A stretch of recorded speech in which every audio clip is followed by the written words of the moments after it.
Finally. Hello there, ladies, gentlemen, and unicorns. Welcome to this very chill and mellow evening. Thank you so much for dropping by. Cursey Boo, you were the first and only, but still placed on top winner of today's pop quiz. And I'm sorry to everyone else who may or may not be watching that it took me a little longer today because I was talking about sharing a virtual cup of cocoa. And so I thought I should make a cup of cocoa. Wouldn't this be nice? And then I realized we are out of cocoa since like 6 months or so. Then I tried to be super SMRT, which is smart. And that is to melt a bit of milk chocolate in milk. So I think it worked because also we've ran out of clean spoons. So this is the only one that I still got. So it's super milky and not very chocolatey because I wasn't quite sure how many slices of chocolate to put in there. So it's more of a milk chocolate than chocolate. But ow, hot! It smells of chocolate, but it tastes of milk. So well, that's a bummer. But then again, warm hot milk is still something. That's very chill, and I think this also speaks to this time of year that's finally upon us, where everyone is not giving a flying fudge about the emails that you send to them, or even it might be you who don't give a lot of funny things when you get an email where you think, yeah, is this still a December problem or clearly a January problem? So I thought, despite not that the holidays haven't quite started yet, even for me not, I thought it would be nice to have a little bit of a chill oasis that already encapsulates the spirit of the upcoming holidays. I would hope so, because I've been stressing myself this week, so I thought maybe let's do something super chill but still get some progress done. So I hope you don't mind me sipping away on my hot milk. It's still a little bit too hot, so this was also the reason why this stream started a little bit short. Right, so what are we going to do today? Well, one thing is that it one very last LD49 game of one of my patrons reached me, and I thought, it's long past the deadline, but then again, I thought, how often does it happen to you in life where you think you realize that you're super late to something and the train has not just left the station but has already been sold and the entire train line has been cancelled because Elon Musk is now putting tubes into the ground. Anyway, and I thought, wouldn't it be nice if just once one time it would mean when you realize that something like this was happening, and on the other end it would be, yes, of course you're still super late to the train, but you know what, you're still allowed to board it. And so I thought I will be playing this very last LD49 game, whatever it is about, today. And then we will do some very chill drawing stuff in Photoshop. It's not so much drawing, it's more of a cleanup for the upcoming Ludum post-mortem, LD49 post-mortem, which is, oh my god, am I crying again? No, I'm not that emotional, at least not right now, but right, yeah, the LD49 post-mortem, I'm dead set on finishing it this year.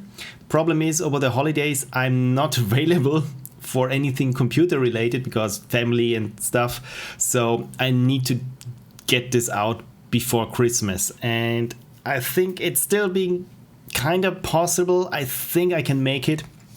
I just have to crunch a little bit to get this finished, but I really want to get this out still this year.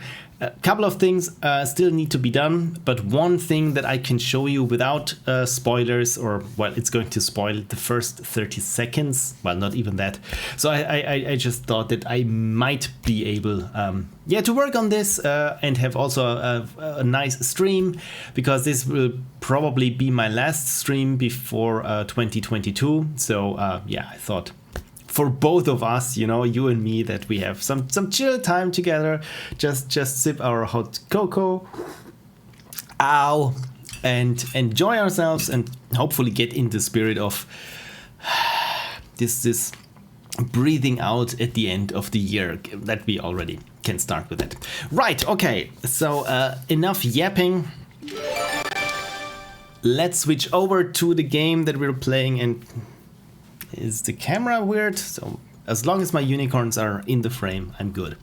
So yeah, the game that reached me super late is Unstable Load by Jerem Watts. And it was his very first Ludum Dare, so I think it's even better that we play Jerem's game. And how to pronounce your name exactly like Jeremy without the Y part at the end.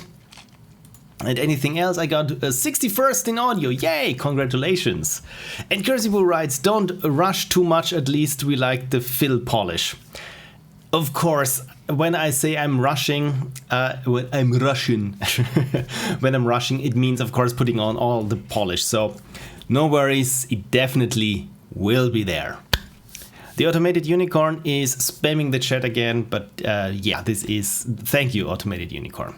Right, so let's have a look at this. Already opened it in Firefox, because I like Firefox much load better. Yeah, this is how you say it. So, Unstable Load by Jerem Watts. What is Unstable Load? A voice-acted action platformer plus shooter made for Ludum Dare 49 with the theme Unstable. The movement and feel are key focus of this game. Delve into the pretty paletted world of unstable loads, earn points and sell them to buy upgrades, defenses, health and extra challenge. Please give me your most honest criticisms. My most honest. I'm full of criticism, but most of it it's just super unearnest. In earnest, unearnest. Anyway, yeah, the joke is long left. Joke has left the building.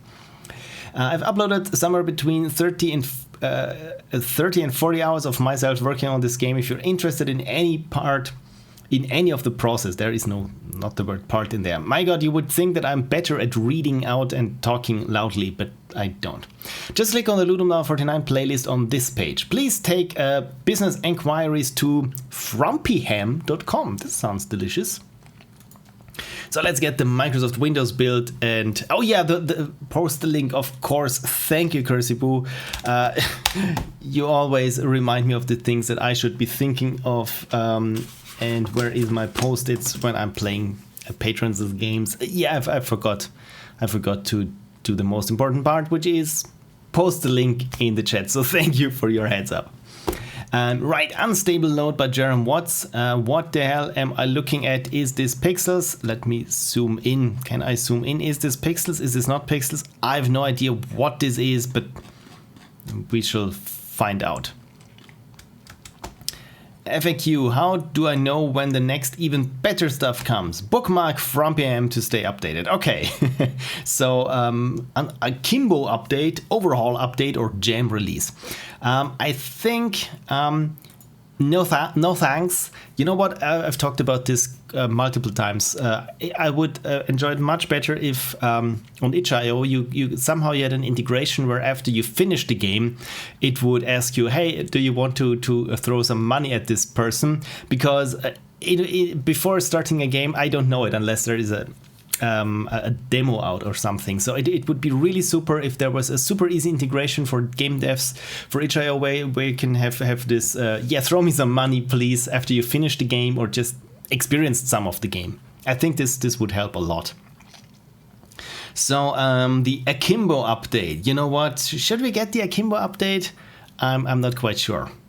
Let's say I will stay very close to the jams. I'm not going to play the original jam release, but the overhaul update. So this was done 8 days. Is it 8 days? Yes, 8 days after the jam's release, and this was done 8 days after that. So yeah, I think with the middle one, the overhaul update, I should be fine.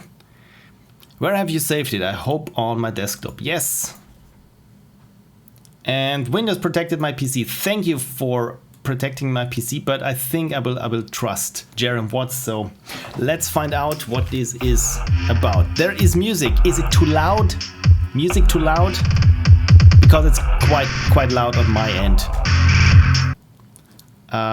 It looks to be super loud, but now the game caught my mouse pointer. All right. Yeah, now it's too quiet. Ah, come on. Let go of my mouse. Come on. Let me leave. No, this is... no, this is not what I wanted. Okay, I have to restart the game and trying to... Yeah, the program might not have installed correctly. What engine are you using? Jerem, if you're seeing this, please tell me what engine... A bit loud, thanks Cursiboo. So I turned down the volume now. Please, let's try this again. And again, I'm curious. Press left and what? Okay. Is this better in terms of sound volume? You know what? I really should get some of those mixers that where I can just on the fly cable, where I can on the fly adjust the volume. Okay, so because the music sounds super aggressive, so I'm looking forward to that. And also what I can say so far, I like the color choice. It reminds me of some Game Boy Color games, or not so much the color Game Boy. Okay, Cute Math is there. Thank you so much for dropping by, Cute Math, and sounds fine. Okay, cool. Cool, $5 points, more bullets, $3, skip wave. Okay, so this is nice, where the game even tells us what actually are the algorithms or the values behind it. And good day, yeah, good day to you. Yeah, let's find out what this game is about. Oh, cool, voice acting. Shoot those robots. Press A and D to get those legs pumping. Okay, cool. So I got 10 points. More bullets. Even more bullets. Okay. You're gonna wanna jump and go down to survive. Press W to jump and S to go down. Ah, okay. Don't forget you can double jump too. Oh, double jumping. Double jumping is always nice. You know what those robots remind me of? 20 points. They remind me of in the Game Boy game Batman from Sunsoft. You were in the second level or so in this factory, and they had these little robots that looked like some sneakers or so. Yeah, I know, I'm getting way off track. So, Spicer. What is a Spicer? I have no idea, but spice is nice. Feeling too slow? Hold down F to say F to those robots. Oh dear!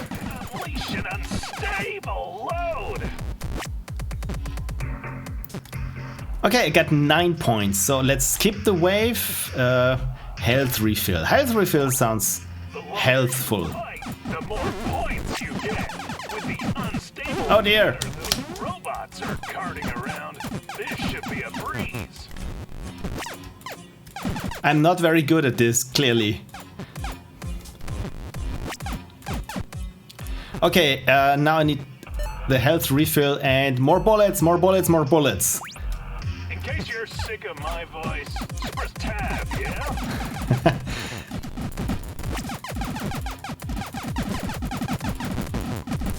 You know what's weird? I'm losing the mouse pointer. More bullets, Spicer, health refill, more bullets, more bullets. You know, a friend of mine once said, I've got a bad feeling about this. I also get a bad feeling about this. The good thing is that the robots usually stay on their track, so I'm not too much bothered by them. Oh dear, what is happening there? Oh no, oh no.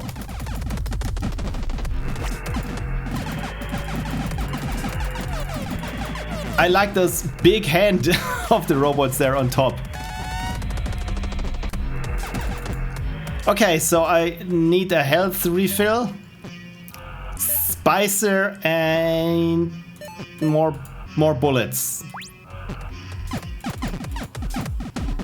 Okay, I will only focus on the ones there on top. Oh no! Oh no!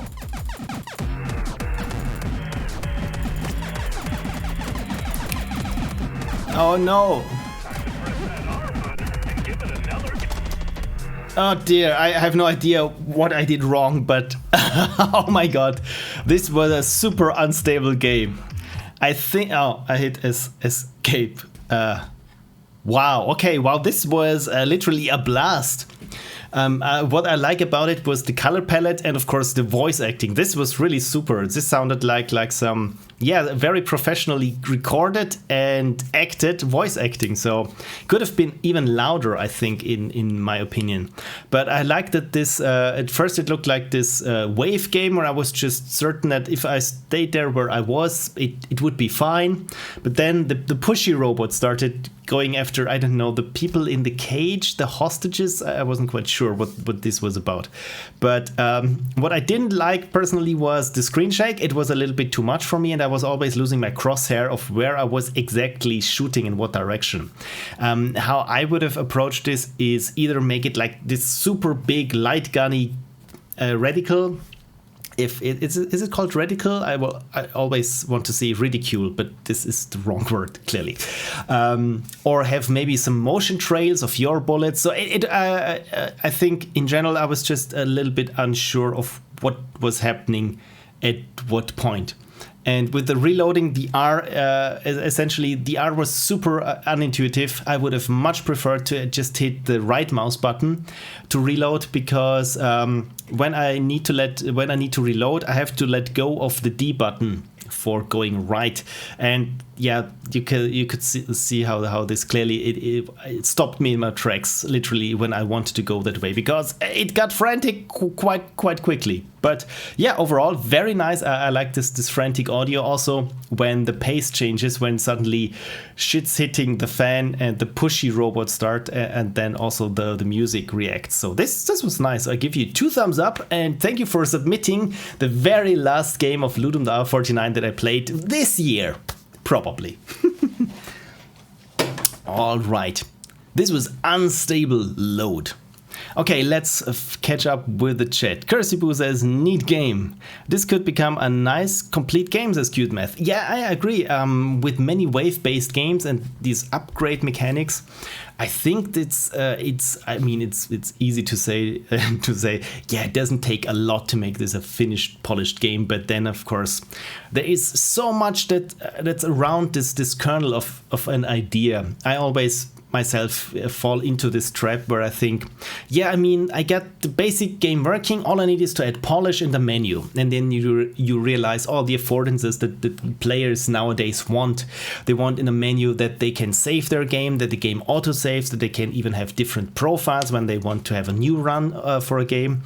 They want settings for screen resolution, maybe support for widescreen or super widescreen, maybe 4K support, or pretty much anything that doesn't draw with black bars on either side. I couldn't be bothered less by anything, but there are people out there that will complain, at least in my experience.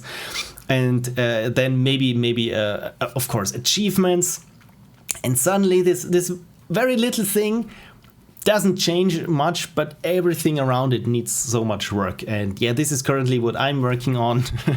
At least I've stopped working on it for now. That is my reimagined version of Power MT, the interactive fiction game that I made for Ludum Dare 40 something. I've already forgotten for which it was. And I want to have this as a standalone game, and the game itself was done with Twine, for those who don't know. It's pretty much freeware, open source. Is it open source? I'm not quite sure.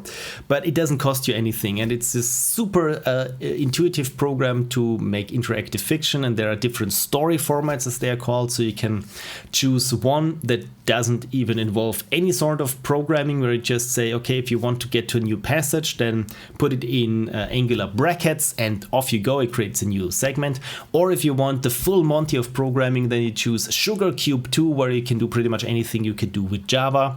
And yeah, I want to wrap this all into a nice little package, and with HTML5, which also doesn't cost a thing, it should be a breeze. And then I realized audio is super pain. When you don't want to have something like just a simple playlist that's playing, it's a pain. And this is where I'm currently standing. But then I think 2 weeks ago or so, it was the last time that I was developing on it, also on stream.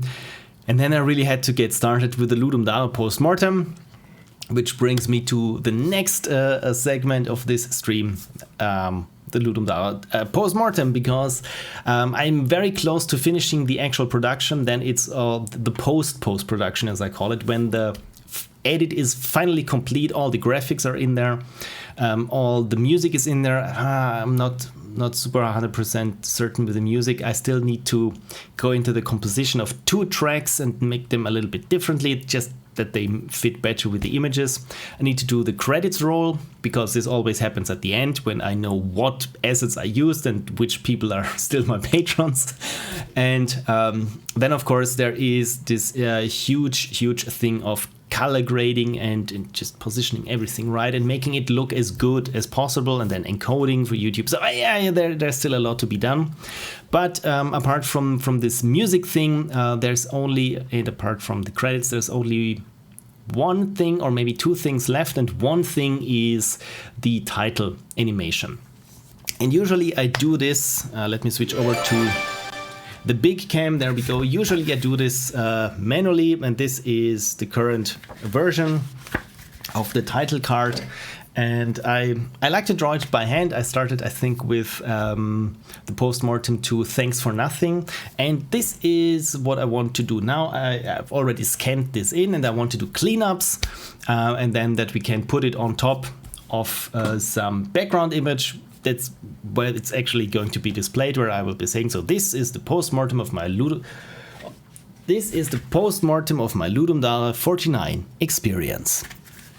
So this is what's being said, and of course I want to have this plop up as the things are being said. But since I did this manually with pen on paper, it doesn't look super nice. So I think we'll be going to do some cleanups in Photoshop and do some rebalancing that it looks nicer, but not overly perfect.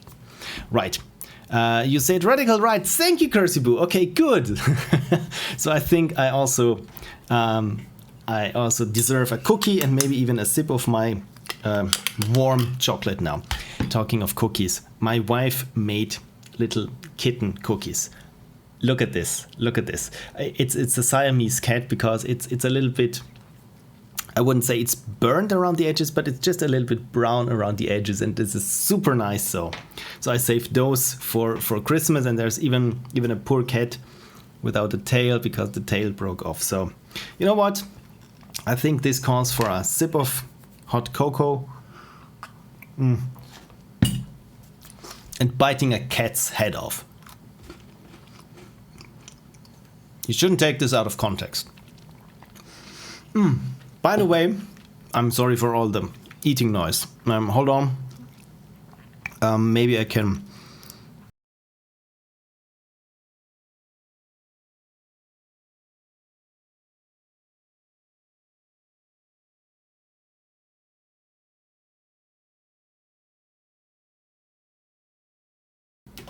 There we go. So that you don't have to endure me eating, because there are some people who are, what's the term, misophone?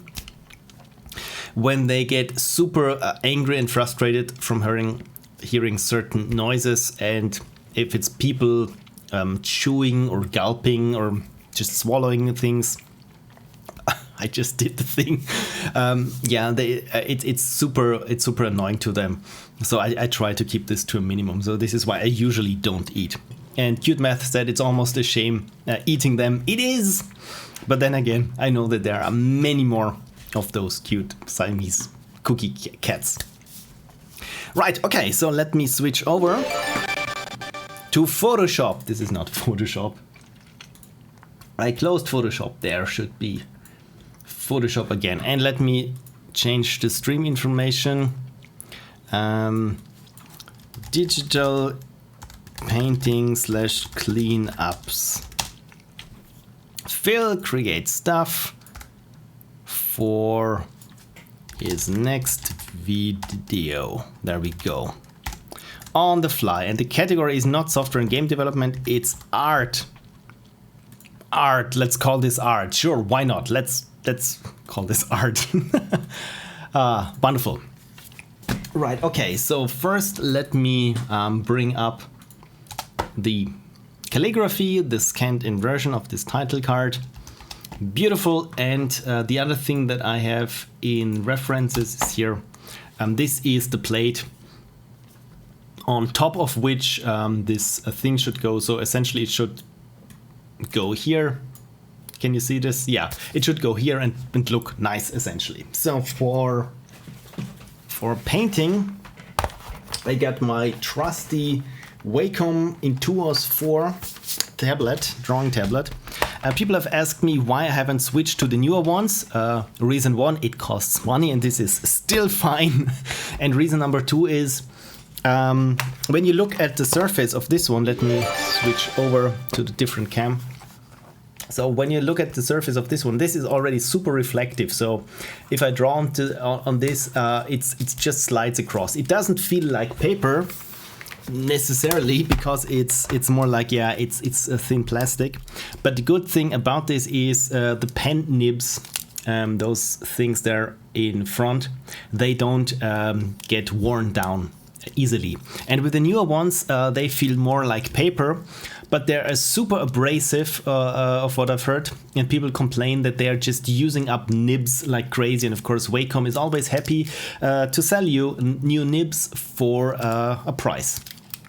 And also, if you don't know for how long you will hold on to a certain tablet, drawing tablet, so you probably won't buy or stockpile on nibs.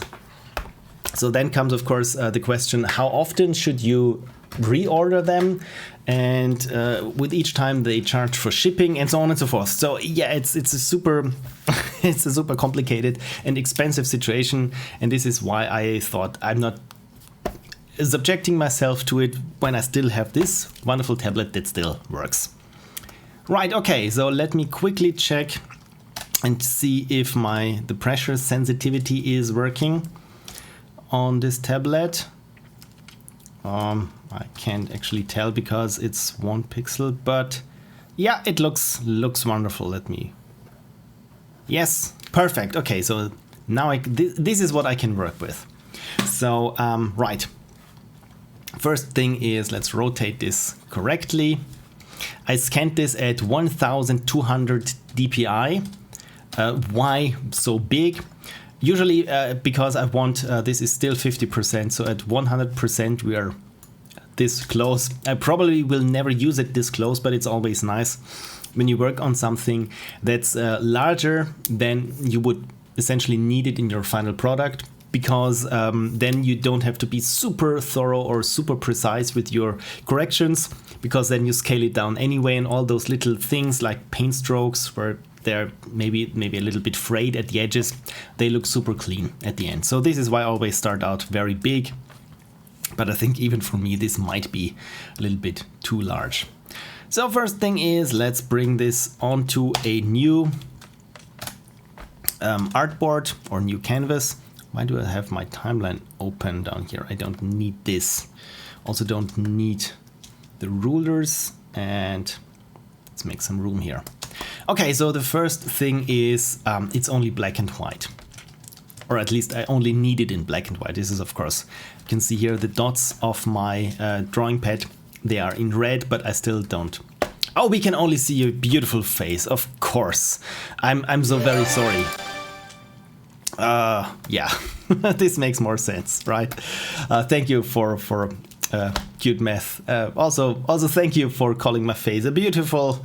In your honor, I will have a sip of my milk. There we go. Okay, at least I caught it before an hour passed. Thank you. Okay, so let me zoom in again at 100%, and this is 100%. This is the actual zoom of the resolution I scanned this in, and you can still see here the drawings that I made here with pencil underneath it, and then with a marker sketch. Marker sketch is a program with just sketched it with a marker, and the outlines were done with ink. So you can even tell that there are different kinds of colored liquids have been used. But I mean, we're not doing typographical forensics. All we want to do is clean it up. So right, the one thing that I want to show you is that here in my on my pad I have those little red dots. The reason behind this was that when I look at the different channels, for example, this is the blue channel, this is just the green channel, and with the red channel they should be very faint. So the reason for this is that I can easily clean up something when I'm just saying, okay, here on the red channel I just move here. Does it work? Why doesn't it update? I don't see it, probably because I have something selected. This must be the problem. Right, okay, now this looks better. So when I just move here my white point, my input white point, beyond all this this massive amount here of very almost whitish but not 100% white values, and just move it down here into the, I don't need to even go into the shadows, then all those red dots just vanish. And this is super easy for starting to clean things up. So now, of course, I'm just in the red channel, but like I said, I don't even need the other colors. So again, I'm just copying the red channel and create a new document, and this is already here set in to grayscale. Usually I'd work at 16 bits per channel precision, but for now I think, like I said, because we'll be zooming in anyway at the end, or just scaling it down, I don't think that it really has to be 16 bits precision. The only downside is, of course, that it takes massive amounts of storage depending on how many layers you have at the end. But you know what? Let me switch over to 16-bit again. Get a shortcut for this. There we go. Now it's 16-bit. It's just when you're doing some stuff with very soft brushes or very light gradients or something, then you get this banding artifacts essentially, which means that you can see individual bands of colors and it's not just a smooth gradient anymore. But yeah, this is just details. Right, so for the cleaning up thing, usually I don't want to mess with the original artwork, so let me just save it here, and I will, oh, it's on the other monitor, but this is good so you don't see any file names and you'll not get spoiled from any other motion graphics that I've been working on. Let me just save it here as a new file that I can work on. Right, okay, so for cleaning up, I do this on a new layer so that whenever I mess up here with my cleanups, I can just delete the layer on top and don't have anything destroyed from my original artwork. Cool, okay, so first thing is I make my brush very hard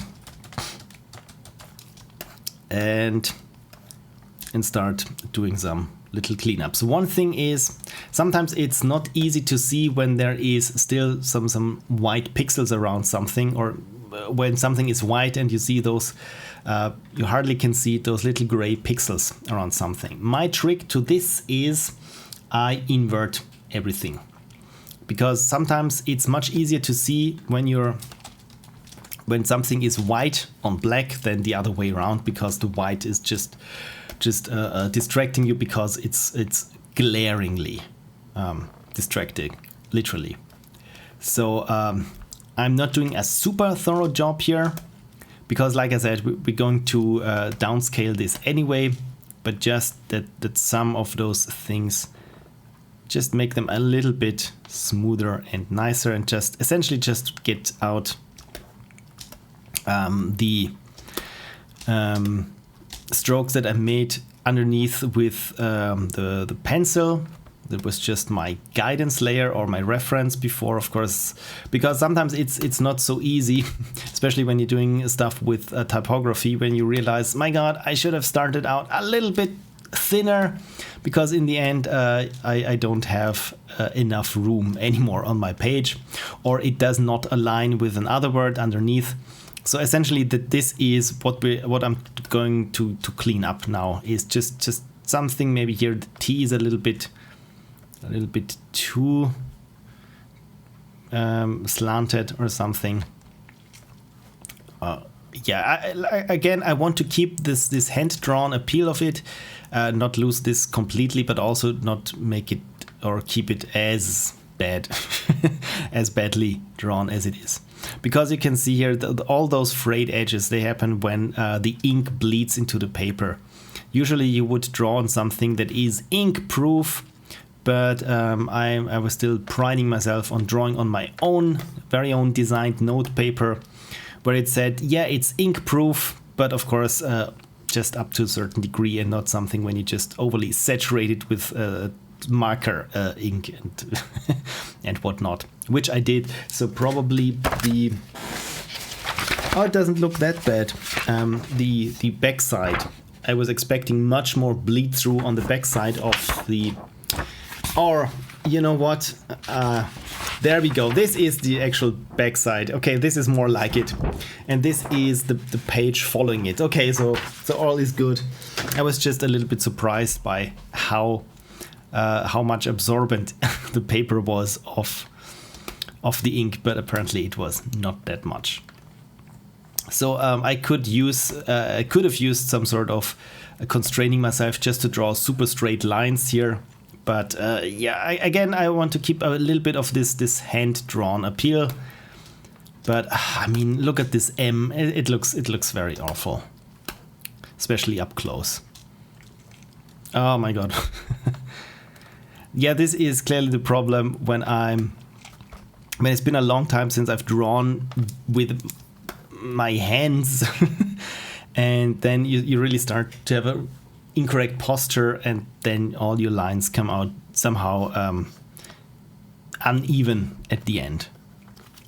Milestones Games Twitch is here. Thank you so much for dropping by, Milestone Games. We're just doing some cleanups for, let me bring up the navigator so that everyone knows what I'm actually working on this little titles screen for the upcoming Mortem that should still drop this year.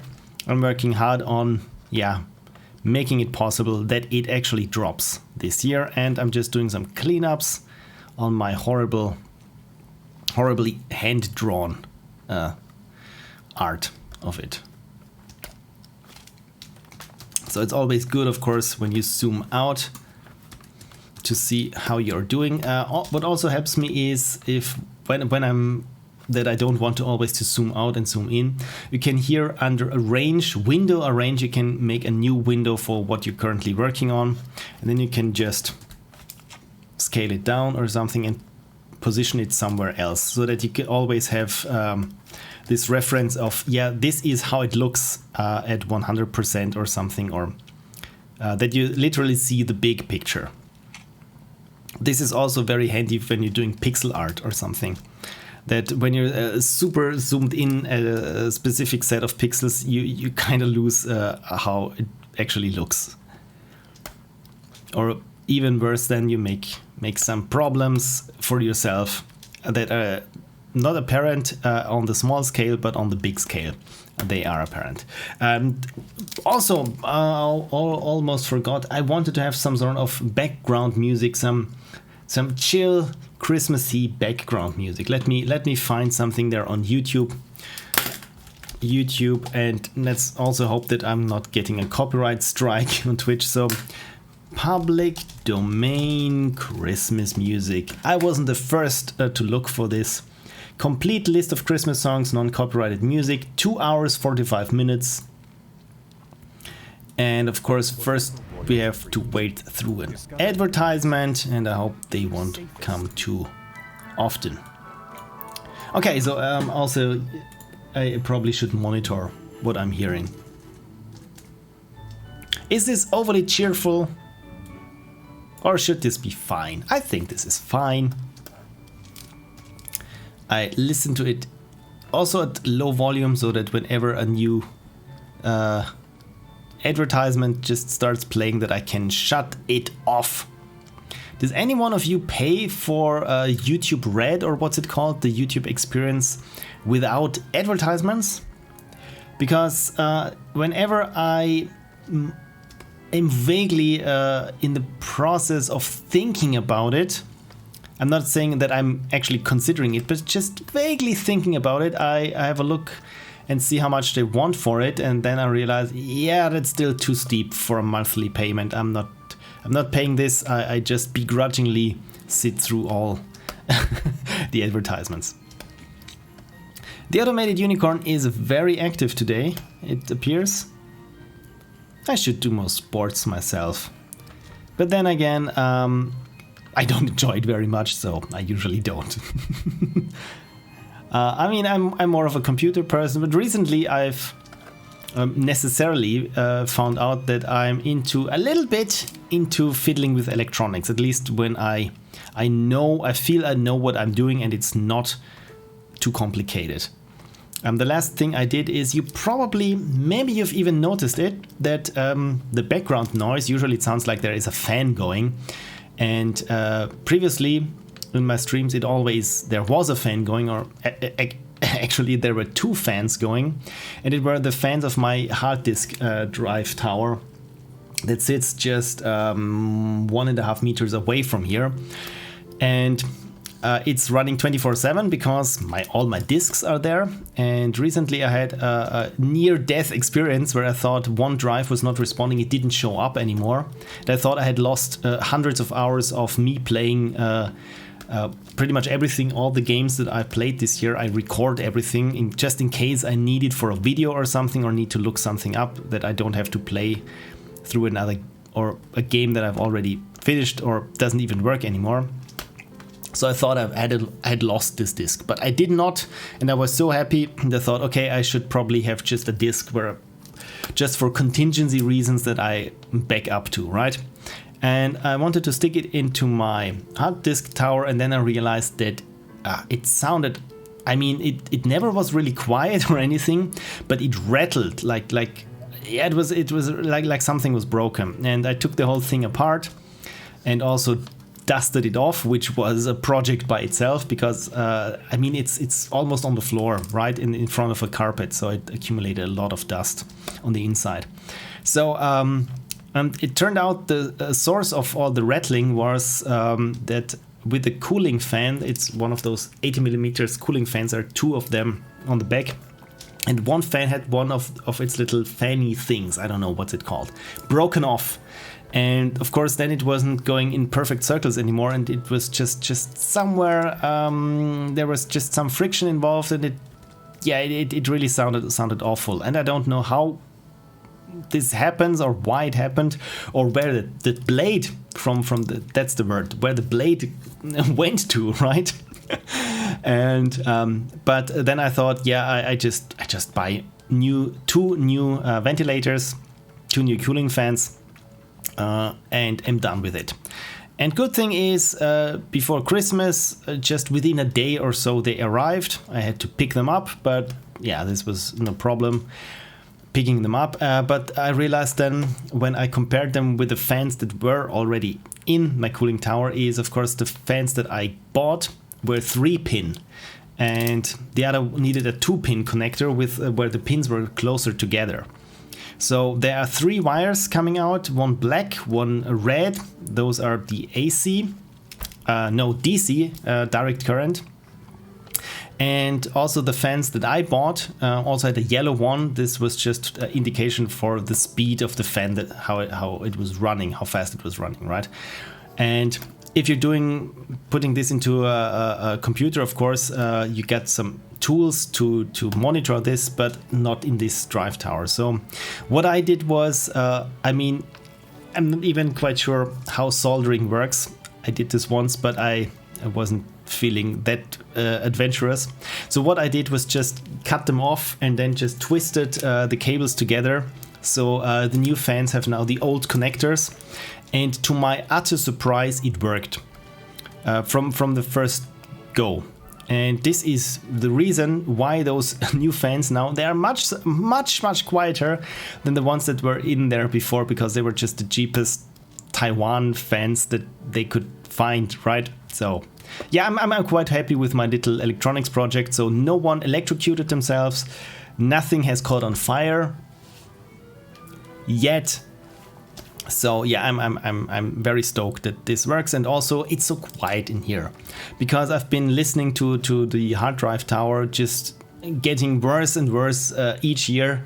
But since it's gradual, you don't really notice that it gets worse. But I've been listening to this for 6 years, 7 years. I mean, since I've had it here, and it's always here in my home office. Do you say home office? This is what we say in Germany and in Austria when you work from home in your office. We say home office, but of course it's I mean, it's the home office is also like where the internal affairs of a country are handled, right? Never done YouTube Premium, says Cursyboot, $12 a month. I know, right? It's 10 euros here, or even also maybe 12 euros, because many corporations just translate the dollar price to euros, and there you go. So yeah, this is also the reason why I think it's too steep. Maybe if they do it like Nintendo, I would pay like $12 a year to have YouTube without ads, but monthly just for YouTube? Come on, man, this is too much. YouTube is on the naughty list. Exactly. So also home office, okay, because I always feel like it's the wrong word. By the way, what is going on here? Oh, I'm trying to paint out pixels, but those aren't pixels. Those just dirty specks on my screen, because I have been also naughty this year, and I've been drinking coffee while here on my computer, and also while working, doing color grading stuff, and things happened like they always do, and I just an entire cup of coffee just splashed it over here, and even got into some of the presents from my parents. It's just books, but you know, paper, coffee. Yeah, I will try to convince my mom that this is the state the book arrived in, and then just try to change the subject. Cute Math rightly says there is no way you can generate $12 each month by watching ads.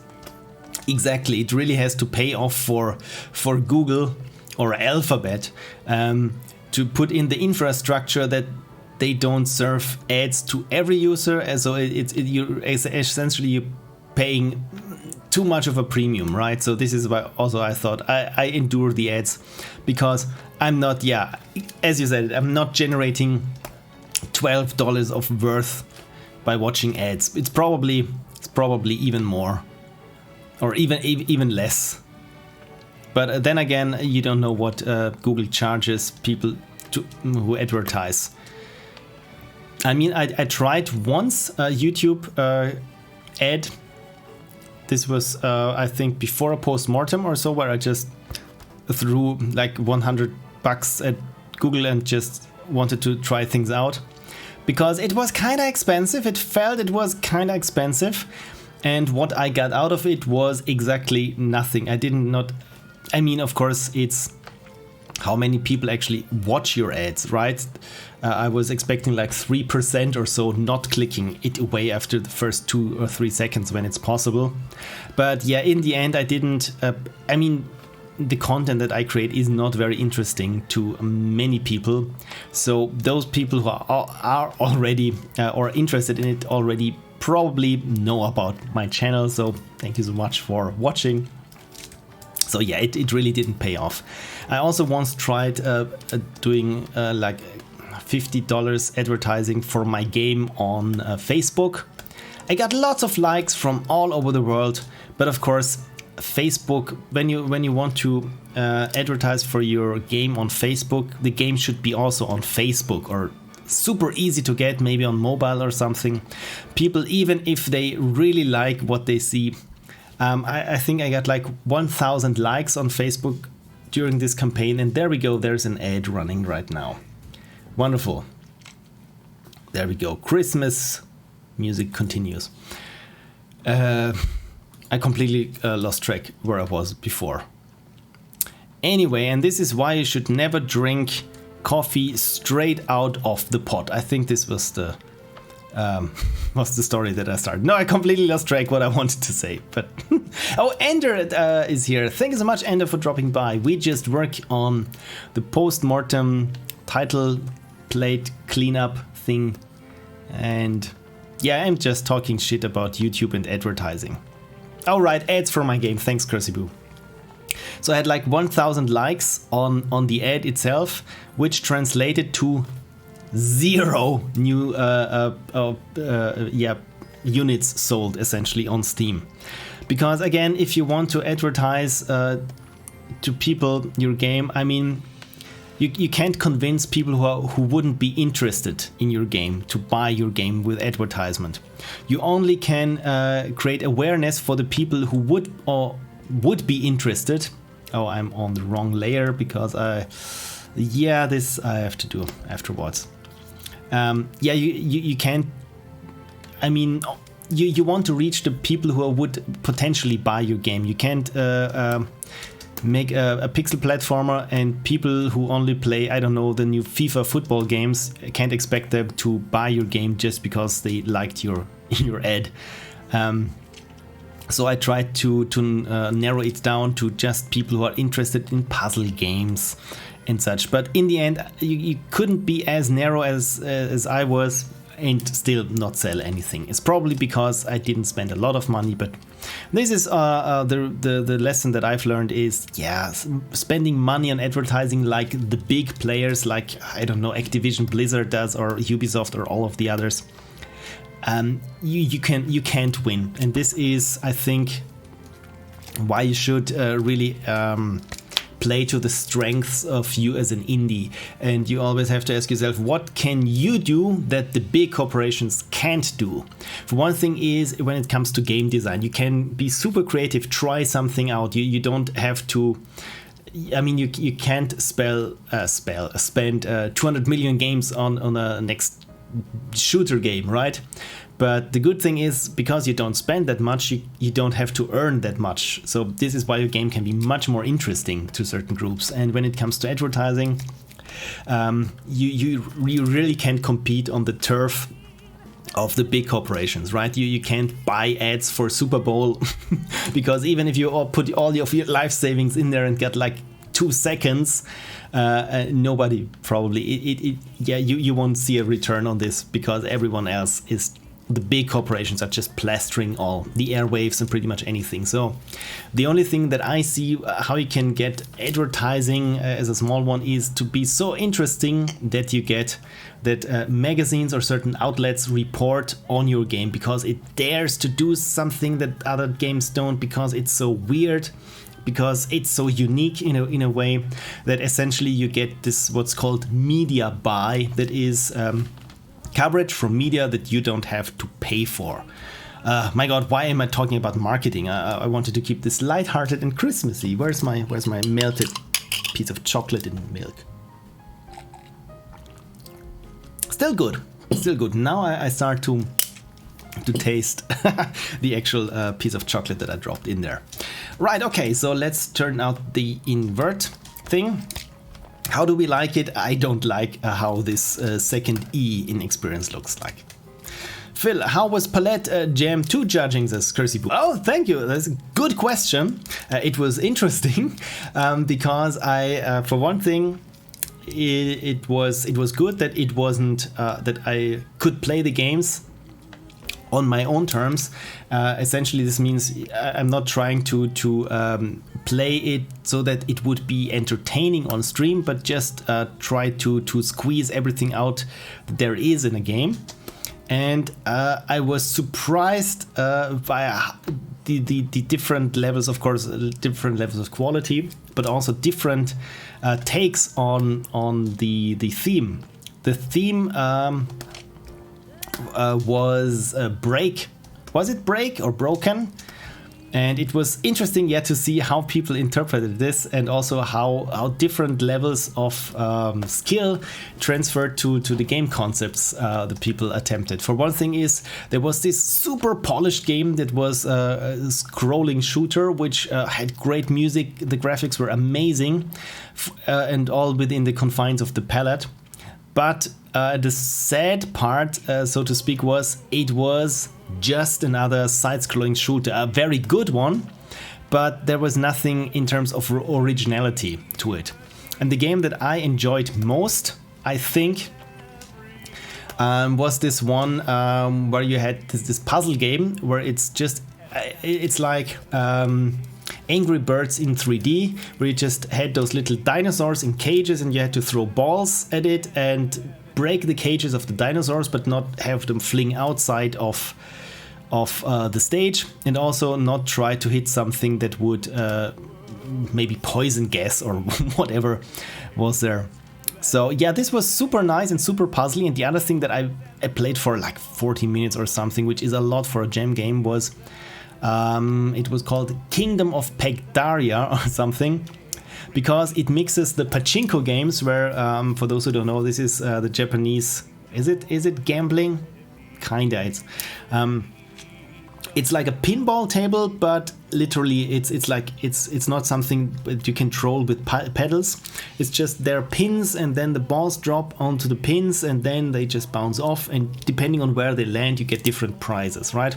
And this game made this into a roguelike, where you had different kinds of balls, and then the enemies would advance upwards, and when one enemy reaches the upper layer of the screen, then you would have lost. And so the enemies had, like in Breakout, like those little bricks that you had to destroy for them to vanish. Super clever, also with the upgrade mechanic. I had a lot of fun with that game. So yeah, it was, in short, I had a great time. Mostly. Some games, of course, they were super basic. Some were just very flimsy looking prototypes. I mean, of course, it's a game jam. You can't expect a super quality from everyone, especially if it's their first game jam or something. So, but like I said, but overall, it was very cool to see, how people interpret the theme and work with the confines of the palette, because the palette jam is really something where it speaks more to the creative side. Oh, cool, there's another ad running. Royalty-free music. Yeah, please let me skip the ad so that I can enjoy royalty-free music. Again, I completely lost track where I was going. Blame YouTube's advertisement. So I will clean up here the 9, now some more. And yeah, I think, again, this is why it's good to have this big picture mode here.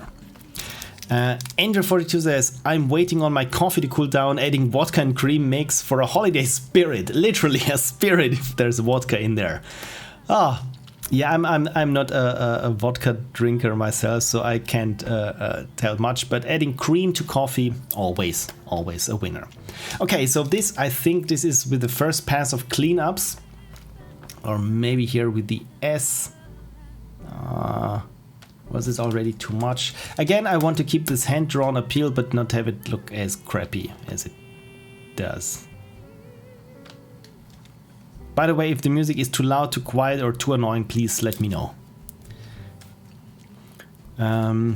Okay, so I will turn off now my cleanups layer, and we can see what has changed. And essentially, yeah, it's just a bit nicer looking from its silhouette. So I think I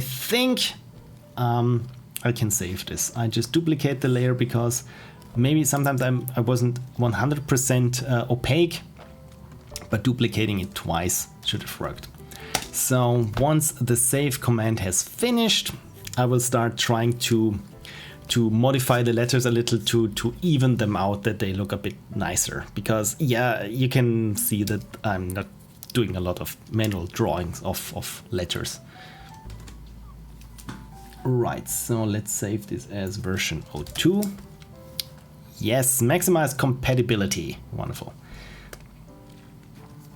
And then I can merge everything down, so then I can start to work on the actual letters. So I will add some new adjustment layers there.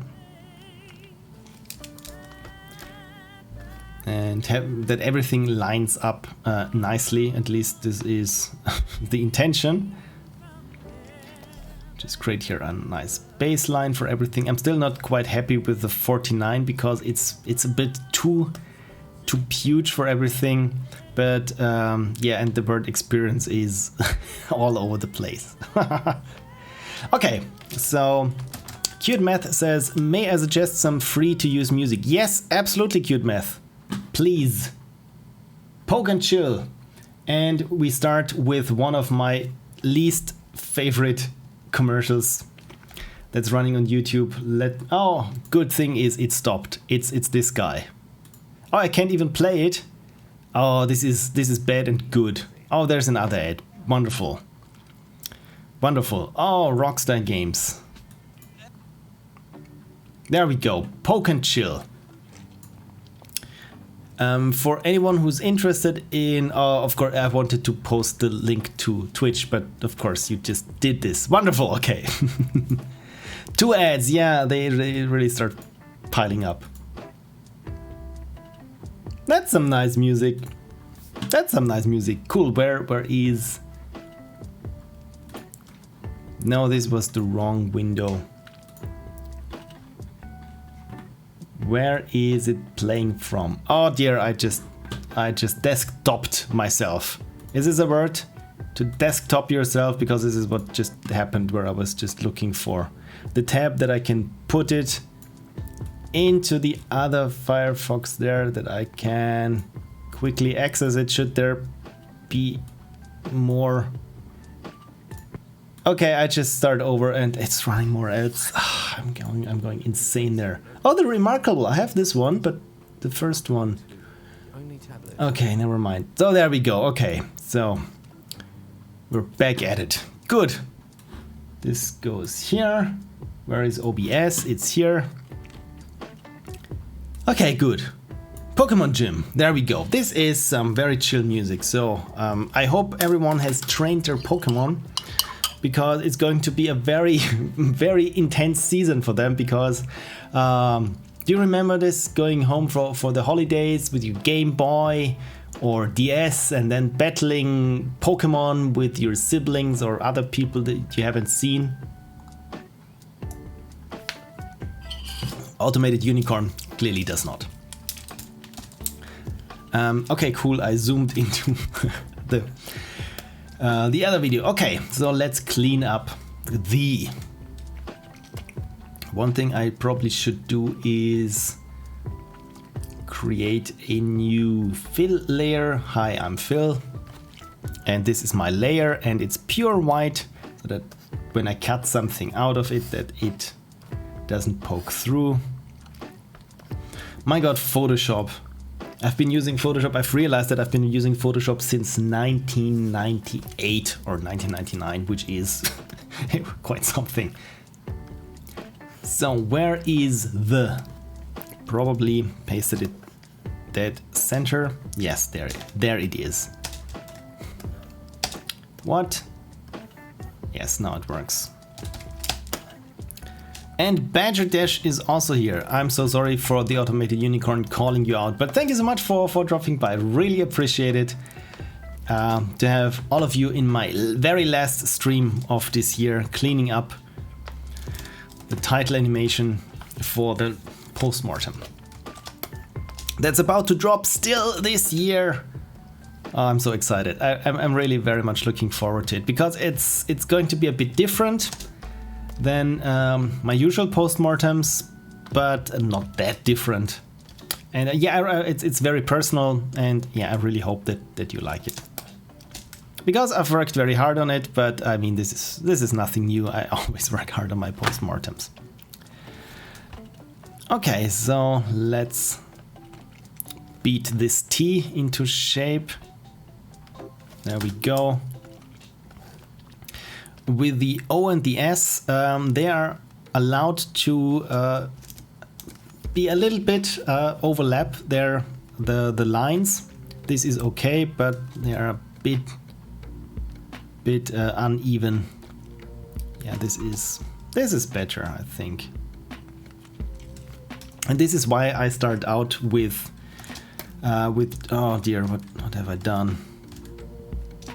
Yeah, didn't draw the outline correctly, the rectangle, and so on this side it didn't quite look good. There was a white stripe, and I'm not talking about the music band. White stripes.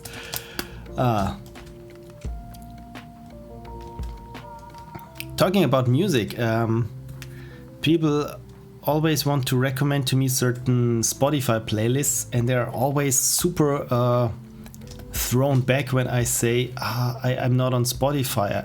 Usually I don't listen to music, or the music that I listen to I don't need on Spotify, because what I usually listen to, for example, this week at work, fun thing is at work I was grading a live concert and but when I'm doing color grading, I don't need the audio.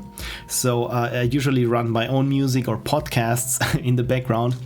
And then some producer came in and was for a second or so utterly mortified by, oh my god, they put the wrong music track under the... I said, no, this is just just the Command & Conquer remastered soundtrack. Remastered, my god. I really do sound like Arnold.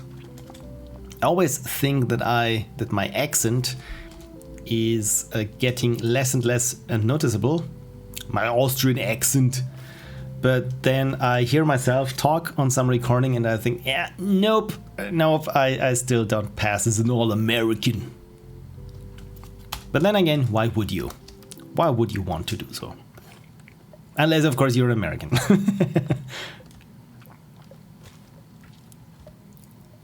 There we go. Cursey says, what is that metal band playing K-pop? I have no idea. The metal band playing K-pop. But that is something that where I would go on, I'm interested. CNC soundtrack, need to add it. Yeah, the CNC remastered soundtrack. Remastered. Let me see if I can find it for you. I mean, let me Google that for you. It's not that hard to find. Command & Conquer remastered soundtrack, because it's 1.5 hour long playlist. 1 hour and 14 minutes. There we go. I love Grindr. The music or the app? But I think the app is spelled differently.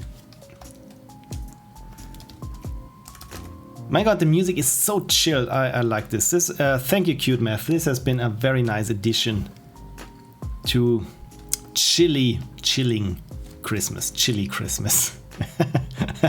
Sounds like something that you regret the next day. Chilly Christmas. The track from Red Alert 2. I haven't played much Red Alert 2. I think I haven't played it at all. The last Command & Conquer game that I played when it came out was Tiberian Sun. So this has been quite a while. I mean, actually the last CNC game that came out that I played was, of course, the remastered edition. But I really like the title track to Red Alert in Red Alert 2. What's it called? My god, I've listened to this so much. The Red Alert. What's it called? I really have to look now at a peek at the playlist there. Isn't there a track listing? Oh my god, why is there no track listing?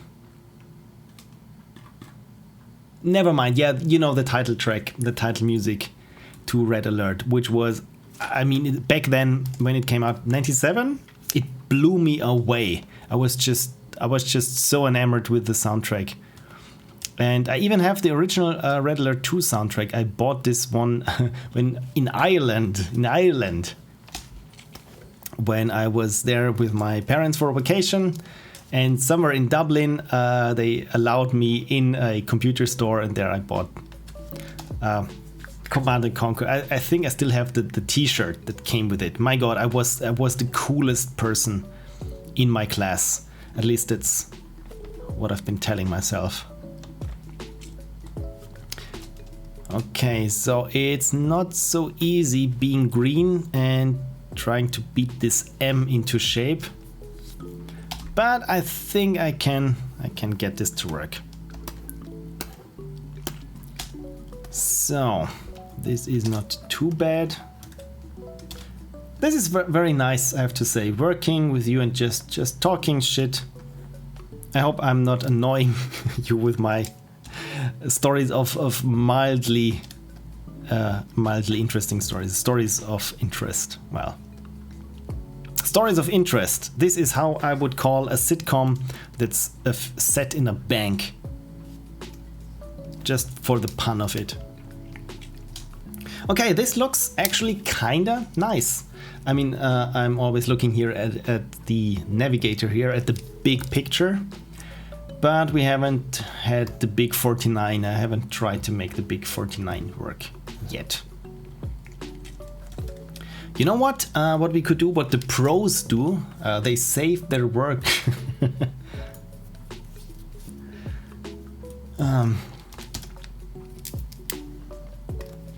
Talking about saving work.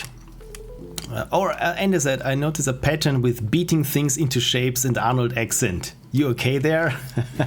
Yeah, of course, I'm bumping. Yeah, maybe I should say I beat the devil out of it. This is also something that is... I've heard that artists say this a lot. Yeah, I'm just straightening out the letters there. Is this better? Straightening out the letters. What I wanted to say before about data and saving things and such. What I really started is, like I said before, I had this near-death experience with my files where the hard drive just wouldn't show up anymore, and the only thing that showed up was a hard drive that was blank, 8 terabytes of blank. And I panicked, and I thought, if you follow me on Twitter, you already know this, that I said, oh my god, I've lost hundreds of hours of game recordings. But good thing is, it turned out this was a different disk that I had in my server computer just for formatting reasons, and this was the reason why it was blank, and the game recordings disk didn't show up.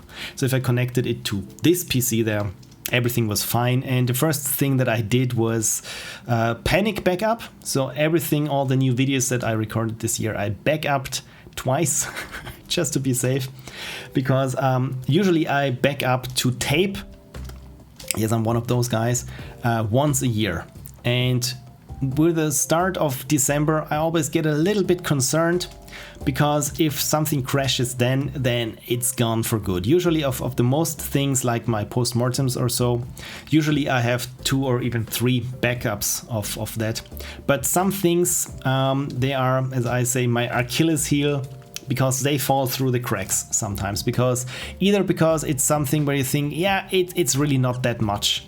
You don't have to back this up, because it doesn't really matter if it's gone. But then if it's actually gone, you think, yeah, but still it would have been nice to still have it.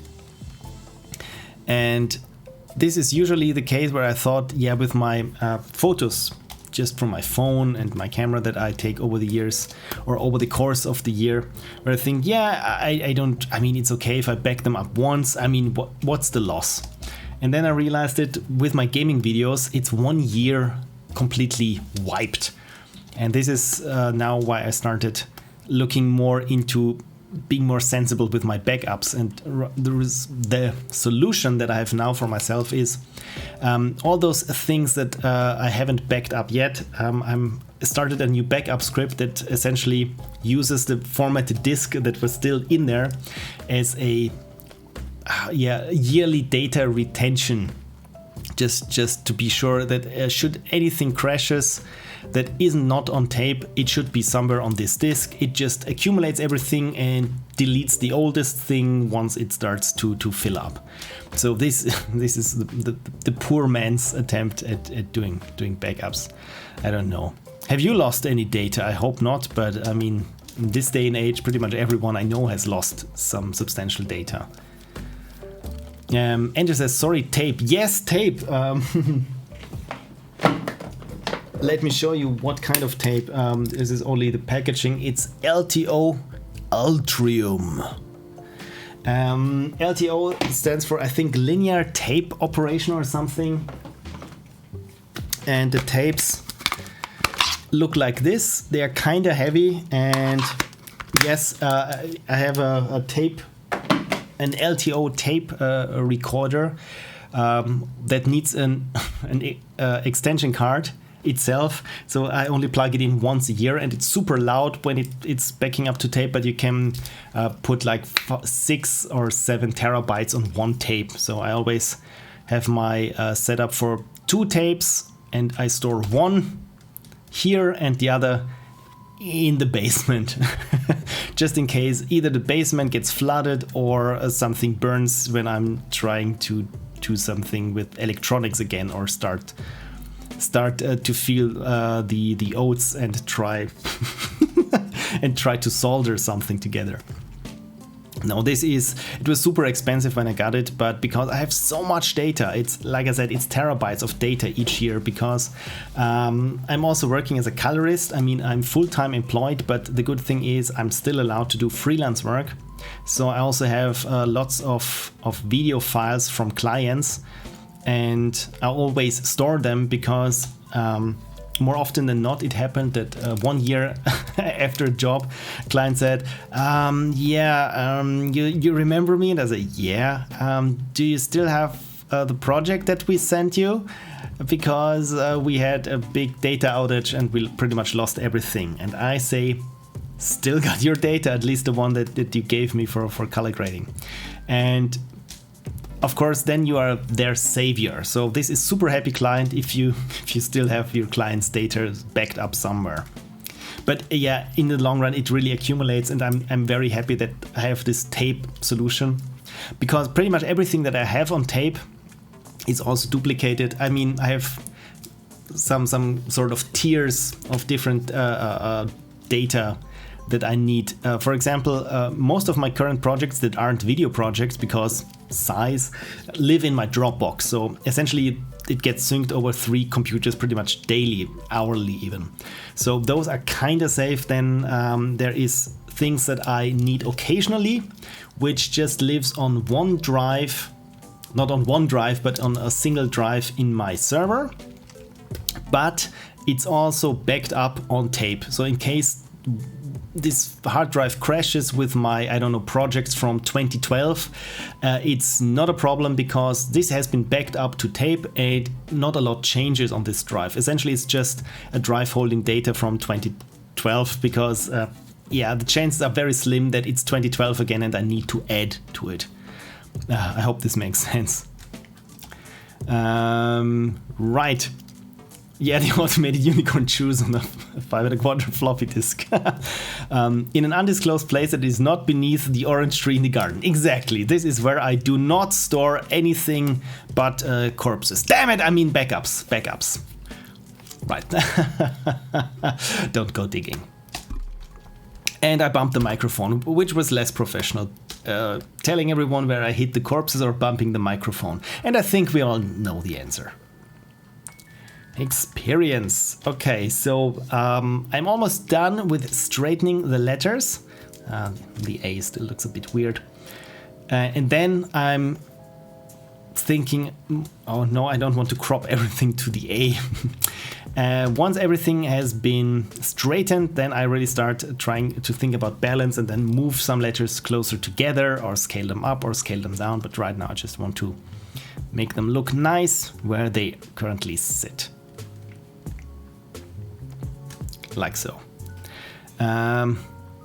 This is a cool tech. Why did I not hear of this? Yeah, usually I think because for private individuals, it's really expensive. I paid thousands of euros for this backup solution. I mean, back then I had lots of clients still, and I could afford it.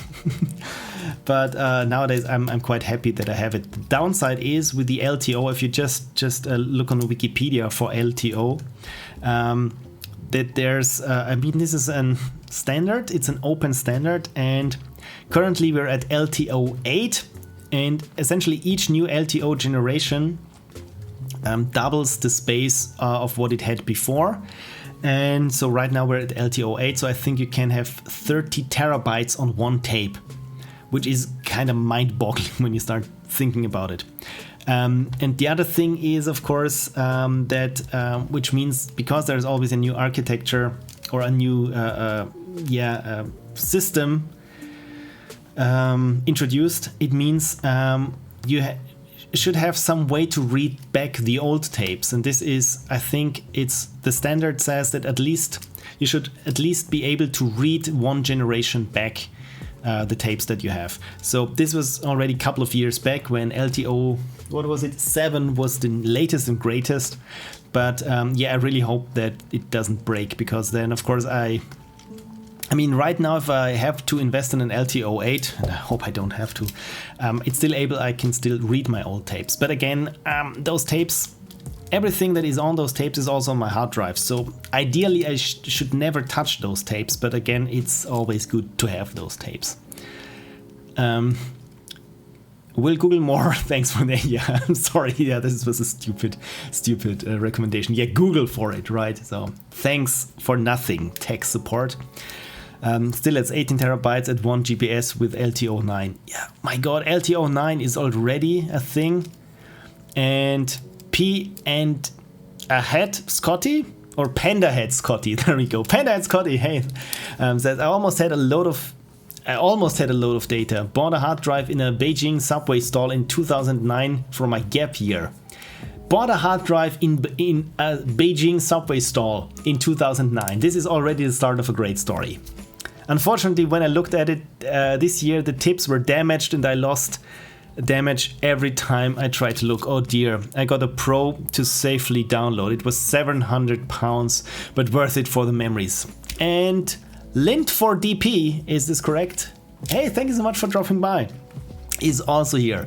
My God, yeah, whenever you try to save some money or be a bit cheap when it comes to hard disks or something related to storing memories, my God, it never ends well. I started doing, I mean, I've been always big on doing backups for most of the cases. And I started out doing backups onto optical media. So when I got my first CD-ROM burner back in, what was it, 2000? Must be probably even sooner. I think in 98, 99 or something. I started burning everything onto a CD and then thought, my God, I can delete it. I got everything on a CD. And yeah, you probably can guess where this story is headed, right? Not even 6 months after I first burned a CD and I looked at it, I couldn't read it anymore. And some were so much damaged because I didn't pay for the super high quality Sony whatever empty discs, but of course I went for the cheap ones. And when I opened it, it was just, I took the CD out and everything was just dust. It was just dust of memories, and my God, this was a sad day. This was a sad day. So yeah, and since then, I mean, the other thing that you would think that I've learned at least from a mistake, but then I had a DVD-ROM burner and the entire thing started all over again. The good thing is I was a bit more lucky with my burnt DVDs, but yeah, not by much, but still the majority of them were still readable. And so that when I started doing everything, backing everything up on tapes, I read all of my previous backups and tried to get as much out of it as possible. And some discs, I mean, they would only read on the original CD burner I burned them with, which was thankfully an external Sony. It looked like a floppy drive for a Commodore 64 because it was exactly as bulky and huge. But at least it read like 70% of the discs that I still had. But my God, memories, right? I can go on like this. But now I'm quite happy with my current solution of everything is there on hard disks that don't change, and should a disk crash, then I got everything on tape. Sounds like a start of a spy murder mystery, yes. The Beijing subway stall story. Working title. Pirate Scotty says, yeah, and 42, I wish the rest of the story was cooler. Definitely a shady deal. Was Samsung. Samsung. Yeah, which brings me back to hard disks, because like I said, when I had my I'm calling it still a near-death experience with my almost lost data, then of course I researched which are the most reliable hard drives in terms of manufacturer. And there is this wonderful site that I found They are running a data center and yearly or even quarterly produce this report of the drives that failed and their findings and so on. Let me see if I can find it. Hard drive. What I don't even know what I called it in the Google search. This is not super helpful. Hard drive reliability report. I think this was the one. Yeah, from blackblaze.com hard drive stats. I will post this into the chat for you. There we go.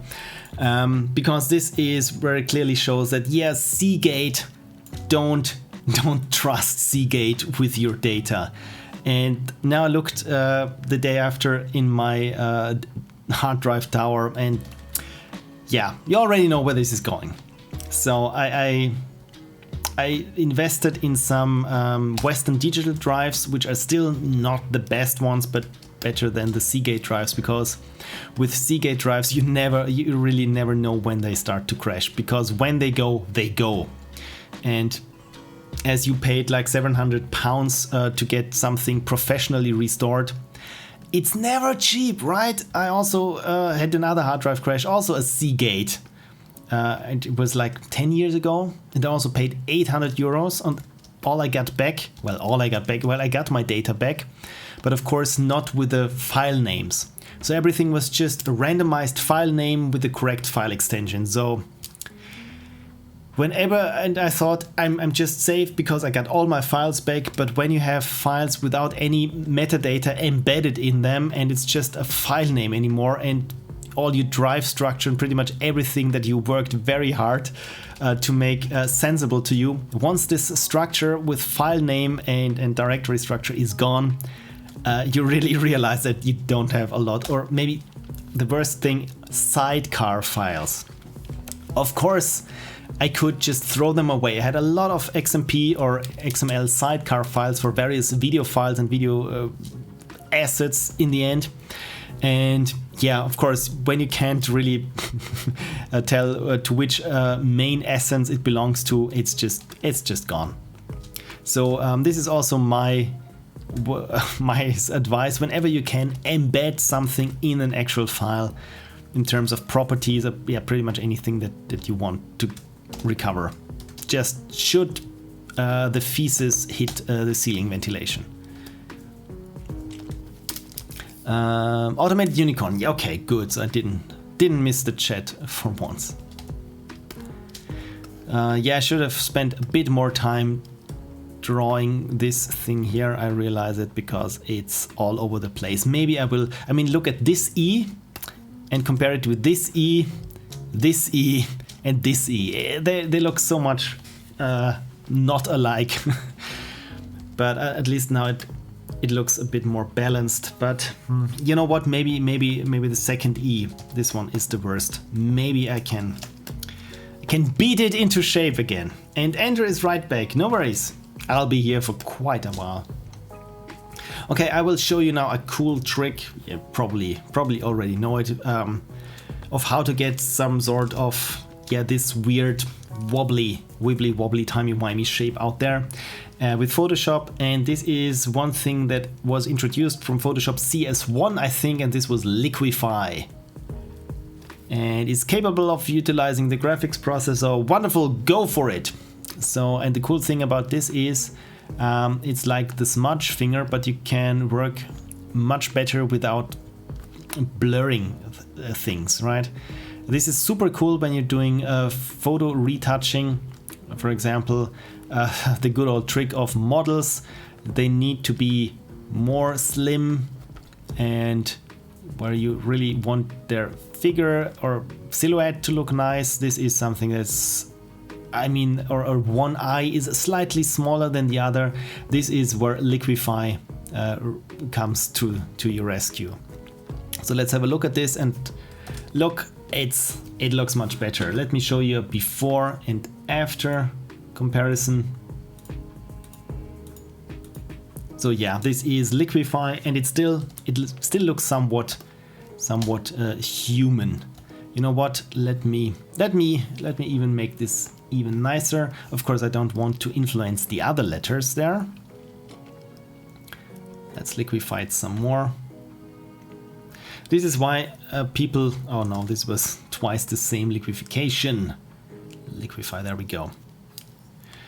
This is what when I show it to people who have no idea of what is capable in terms of digital photo editing and whatever, and how much you can essentially cheat with graphics correction, because I always think, yeah, you add another eye or get rid of an arm or something, but some people are almost a bit shocked when they see that it's the subtle touches. It's just the sheer amount of subtle touches that you really can do to change something, or the overall appearance of something. There we go. And Cursey Boo redeemed unicorn. I'm so sorry I don't have any water with me, but I mean, cold milk, chocolate with milk should be fine. Liquefy, yes, exactly, Cursey Boo. It's under filters and there liquefy, which is again super handy if you want to straighten certain things out. So I can even show you the before and after. Yeah, before and after. There we go. Super nice. Okay. So this E is much smaller than the other E's because I was running out of space there because I didn't plan correctly what I wanted to do. But overall, I think it's coming along nicely, as I always say it. So you know what, I will save this now and have a look at the inverted colors if it still looks nice, and yeah, it still looks nice. And now I will do some balancing where I just put everything that it's visually nice, because this is one of my pet peeves, is bad kerning. I think I've talked at length already about this, and also there the M's. You know what, I will still work a bit on those M's. Right, kerning, this is the space between letters. And bad kerning, so many free fonts have super bad kerning because kerning takes the eye of a typographer, as I've been told, because it's something it can be kind of subjective and it's super hard to nail. And so this is why most people, especially if you make a free font, you don't bother. So let me quickly show you an example. Maybe I don't need this size here. But if I write something like probably not with that font.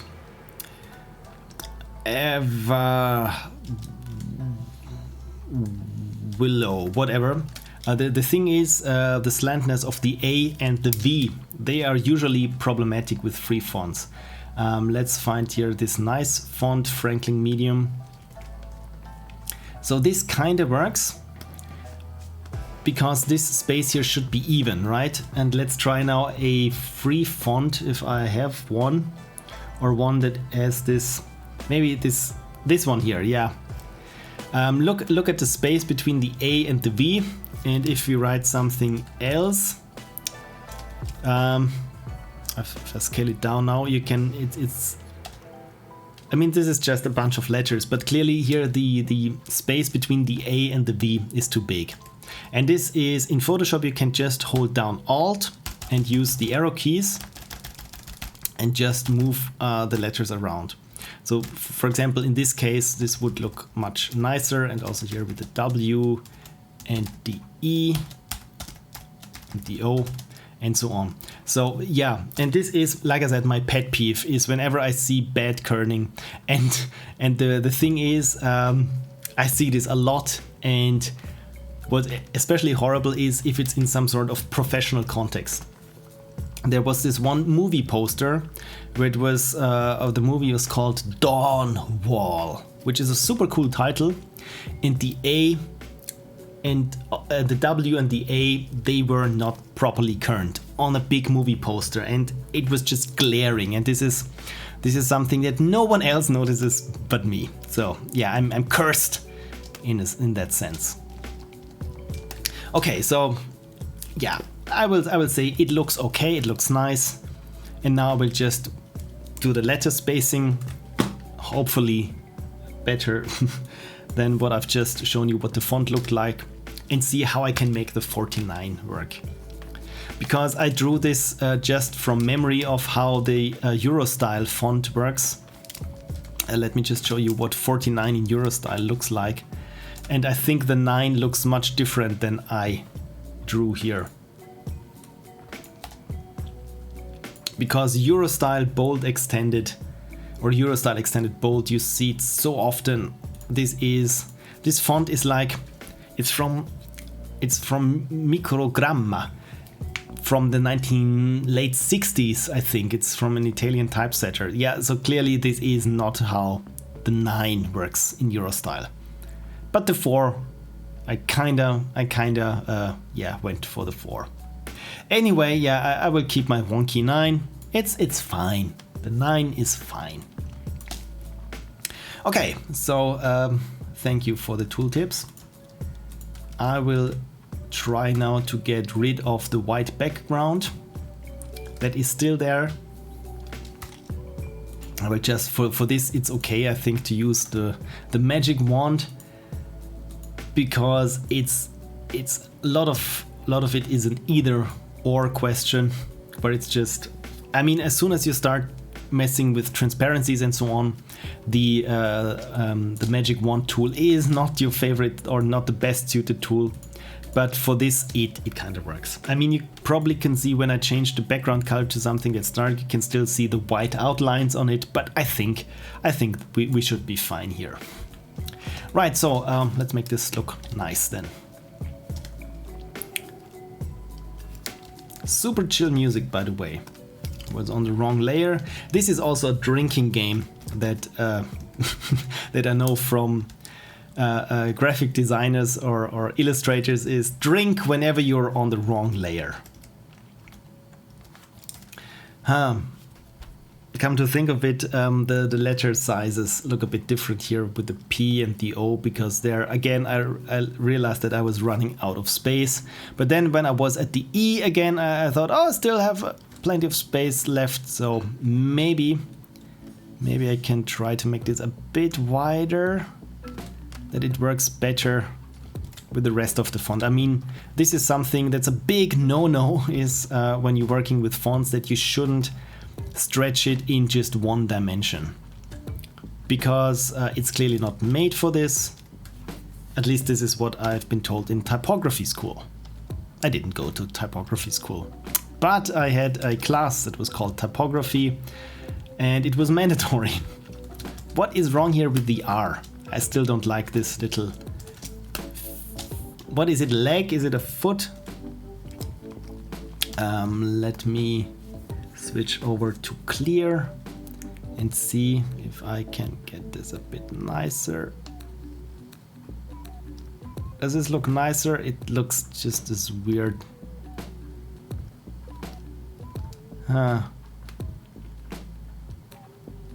There we go. I think it's still not perfect, but like an old pinup girl poster. This is also what you shouldn't scale in one dimension, right? So yeah, the post still looks a bit weird, but yeah. Oh well. Yeah, my bigger problem is here with the Ludum Dare font, because the U and the D are not spaced nicely, and with the M I think this also should have a little more space, like so. The A and the R, I mean, I can spend probably days just doing this sort of fine-tuning. But then again, I'm super happy when the result really looks nice and you don't see anything that's wrong with it at first glance. And because, I mean, this won't stay very long on screen anyway, I think I can get away with this.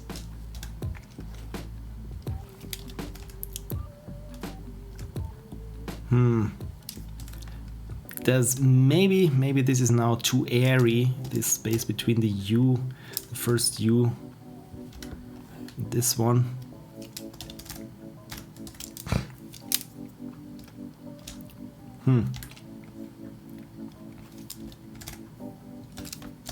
How does this look? Is it okay? How are we holding up here? This is kinda okay on this side. This is kinda okay. I can work with kinda okay. So now as for the 49, I will do a very cheap trick here and just cut it out and paste it. Oh, I've missed there the top of the 9. There we go. I'm cutting it and pasting it, and when you paste something with transparency, it always will be pasted in center. So this is how I get this centered, I hope. It still looks fake. It still looks fake. You know what? I will make this to an adjustment layer, not an adjustment, a smart layer, which is you can scale the layer down, but it retains the original content of the layer. So when I scale this one up again, it will still have the fidelity it had at 100%. And will it be black and white, says Enter 42. And yes, it will be on top of a image. And the image is this one here. So it will go into the sky portion there. So I think I will probably have it aligned to the left, but I'm still not quite sure what I was thinking with the 49. Well, I can tell you exactly what I was thinking with the 49.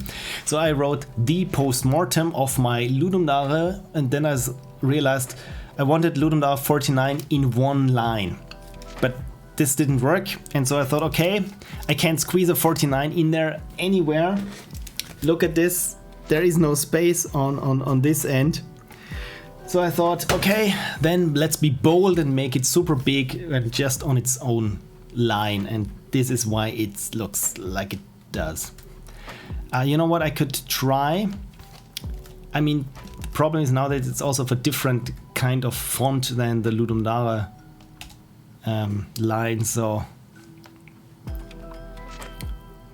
how does this look? Not too good. Not too good. I mean, I could probably squeeze it in there somewhere. No, I can't. I cannot.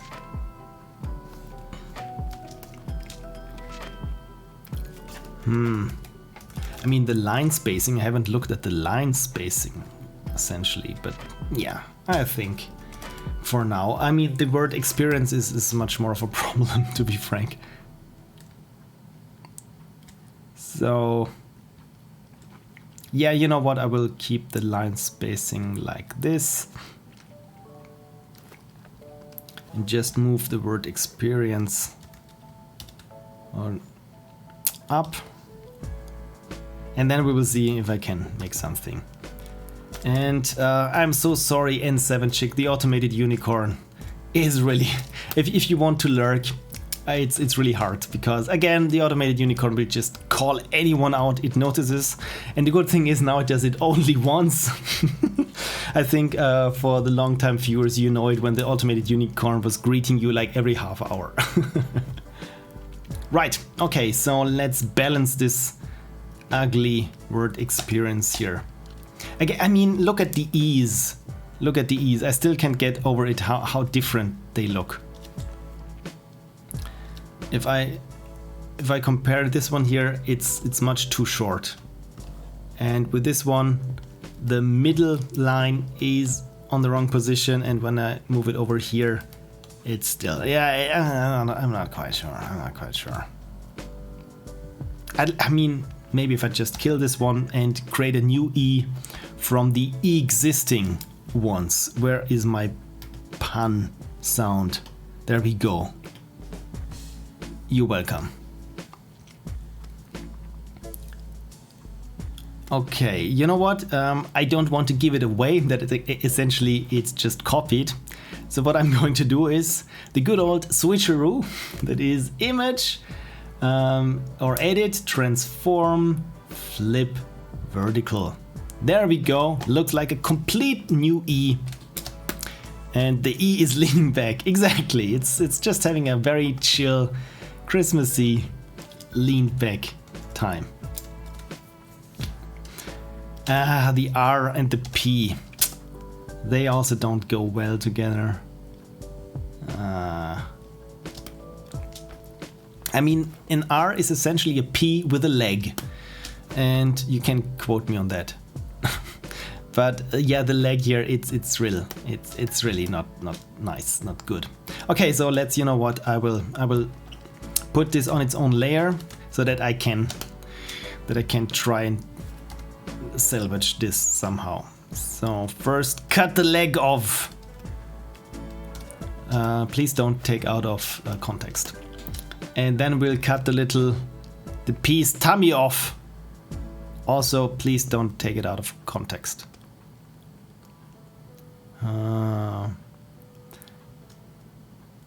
What did I just... Yeah, this is more like it. So hopefully this doesn't look too bad. Well, oh well. Yeah, if I can just move it somewhat. That it looks more like this P on this side here, but it's a bit too wide now. So this looks better. So let's compare it.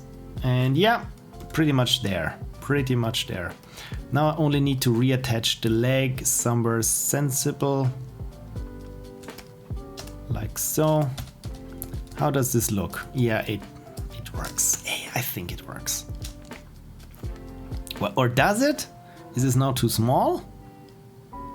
I don't know. I don't know. Okay, so let's... You know what I like here? That when the letters are a bit closer together, as we have it here in the beginning. And now, once I'm done with just moving them together, I will see how bad it actually looks then. Because usually I'm a fan of having a bit more breathing space on something. But this is always expensive in a sense, because then you don't have actually a lot of screen real estate to play with, because everything is very airy and very light and there is so much white space everywhere. And then you think, yeah, but I need this and I need that, and then you realize that, oh my god, I'm cluttering everything up and now it looks cheap again. How does this look? It looks like it's all over the place. Probably I should have stuck here with this font also for experience, but somehow I felt like spacey? I don't know. I mean, it's all over the place. You know what? I just came to think. Now everything is aligned to the left. How about we just align everything to center? The 49 is there.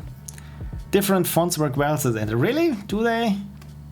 I mean, I still, in the end, I still can say, yeah, everything is hand drawn. You're wrong. Wow, what a good comeback. Okay, so what I will do is cut this out and paste it, not like this. I paste it there in the center. I will cut this, maybe with a bit more safety space around it. Paste it. Good, so I think this looks more balanced. This looks much better now that it's centered. What do you think? You like it centered better? Of course, now the word experience also needs to be centered. Where is the word experience? There it is.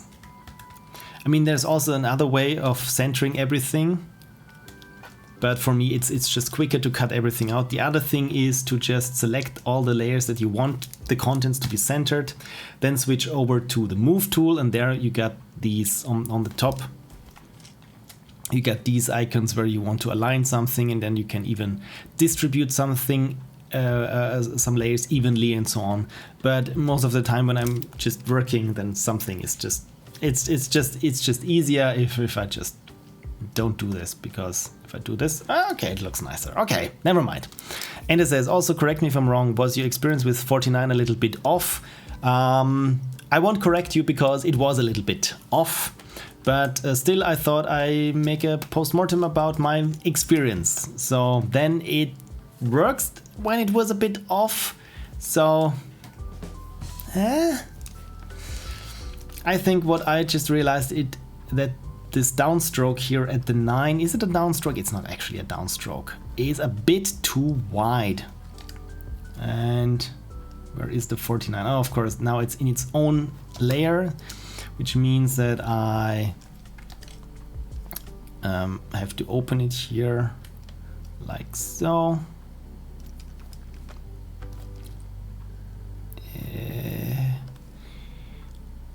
I really shouldn't be doing it like I'm drawing like this. Usually you want your whole arm to be able to draw somewhere, but if it's just for this one line, I think this is fine. Could I try to make something like this even? Would this look nicer? You know what, actually I think it would. But then of course I would break this outline that I have drawn there with a pen. So what can I do about this? Liquify. In fact, I will liquify the entire 9. And look at this, I even get face aware liquify. This is so advanced. But all I want is to just pinch this inwards somehow, probably a bit better like so. Let's try 120. Yeah, I mean it's round, but I want actually it to be a bit more pinchy. Let's try one of those tools then. It pinches, but not how I would like it. This is making it more bulbous. This is also not what I want. This is the vortex tool. Yeah, this is also not what I want. I think reconstruct tool, so I just say the forward tool. And let's try first. I start out very broad. This was too broad.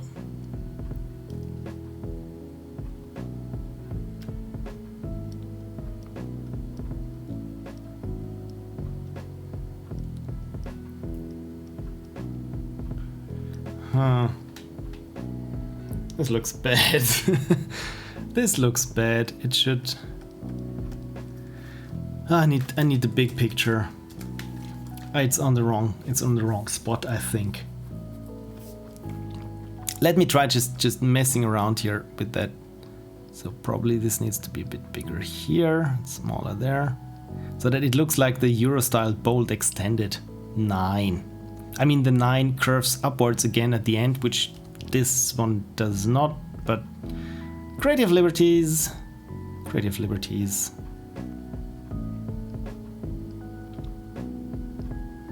Yeah, I think I will leave it at that. Cute Math says, do you have autoplay on YouTube? This track is not from the album I suggested.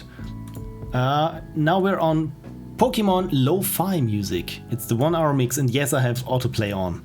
So, care to suggest another mix, by the way? Like a context-aware title, content-aware, says Ender. Oh, what did I have? I've stopped the music now just in case it was not okay to stream it. Where was I? Also correct me if I'm wrong. Experience off, right? In that case, a little funky font on experience is also allusion to the well experience. Yeah, this makes sense then. Okay. Experience being shorter than post-mortem is kinda iffy. Yeah, I mean, this is something. Now it's very blocky, right? So I probably should straighten or just enlarge the word experience. That it's good point, yeah. Also no offense meant. Yeah, none taken. And right, so this is the new 9. So I just close it and it should auto update here. Do we like this better than before? It looks even worse. I have to say it looks even worse. To be honest, I like the better aligned on one side. I mean, it would, because we have here this tree in the title card, then it would look better aligned to one side. My only problem is the 49. I don't know what to do with the 49. And you know what? I will save this under a new title and get the original 9 back, because I don't like what I did to this 9. 9 looks like a G. Exactly. I also don't like the 9, because clearly it would need this upwards bend at the end. It looks super weird. So I hope I didn't save it as I was doing. So there is the old 49. This is good. So I just copy the old 49 again. This looks more like a 9 then. So there we are. And still need to take out the white space around it. But yeah, this is better. Agreed.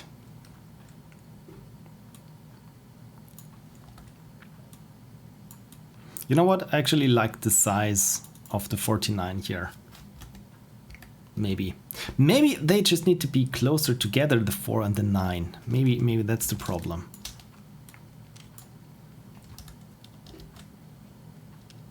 So how do I space them? First, let's put them on center, and now I just try to 1, 2, 3, 4, 5.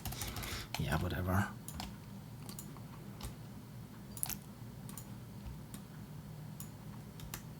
Maybe like this. Let's try it like this. Or I will center it here inside. Yeah, I think I like this better. Lo-fi girl, whatever mix on YouTube is almost always good. Not sure about the DMCA though. Exactly. I mean, lo-fi hip-hop beats to learn or study by. This is also something that's super chill and can always run in the background. I mean, I still got this super bland complete list of Christmas songs, no copyrighted music in it, but I mean, it's a little bit dusty, right? The other thing is we can listening to Poke and Chill again. Let's do Poke and Chill again. You can't get enough of chilled Pokemon music, so yeah. Bulbasaur approved. Right, so the experience should be as big as the post-mortem. Ha! Doesn't this always sound when... don't you always like it when something works out like that? So, I mean, it's okay if I make this a little bit bigger, because everything will be scaled down at the end anyway. And the 49 needs also a bit more breathing space. Is this centered? Okay, to make everything super centered, I will put all the lines on their own layers, their individual layers. And let's see if I forgot something there by turning everything, the background, black. So there are no straight pixels, or there shouldn't be any straight pixels that interfere with the straightening or the alignment. And let's say everything is centered now. This is how everything looks centered now. Ta-da! How do we like it if it's centered? Or let's try putting everything to the left. 49 for that matter needs to go up further a bit.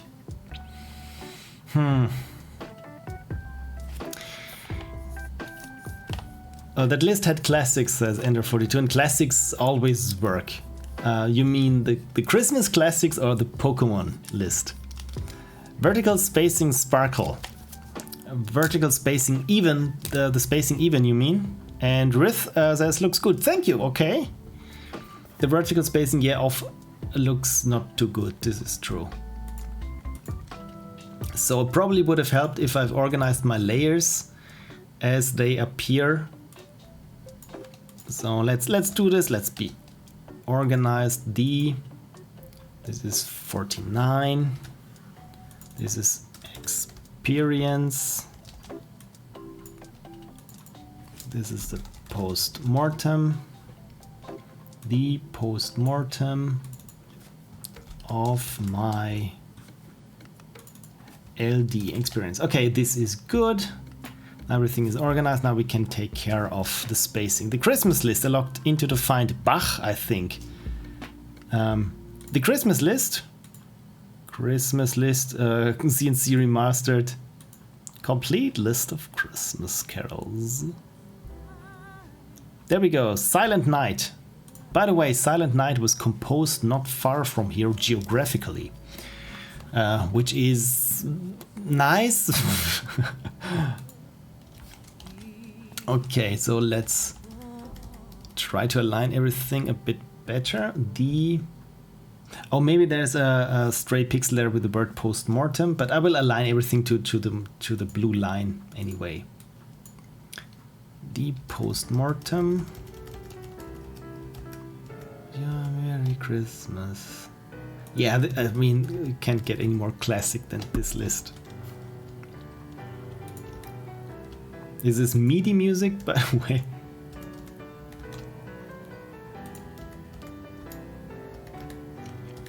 How does this look? I mean, I will get rid of all the guidelines there. Show clear guides. There we go, because they are throwing me a bit off. Does the word experience need more space in the 49? Huh. You know what? Let's try it. Let's try it. I just saved it. Yes, I will get rid of the background. And then I will just place it in here and we will see how it would look like. Place linked. Penhead Scotty says, I like it aligned to the left, looks good. Okay. One of my favorite cover artists just released a beautiful carol of the bells cover, which is incidentally a local, very ancient song from where I live. Oh, this is nice. So we got Christmas carols from all the places where we happen to live close by. This is cool. Okay, so let's see how big this imports is. Oh, okay, this looks kind of nice. How do you like this?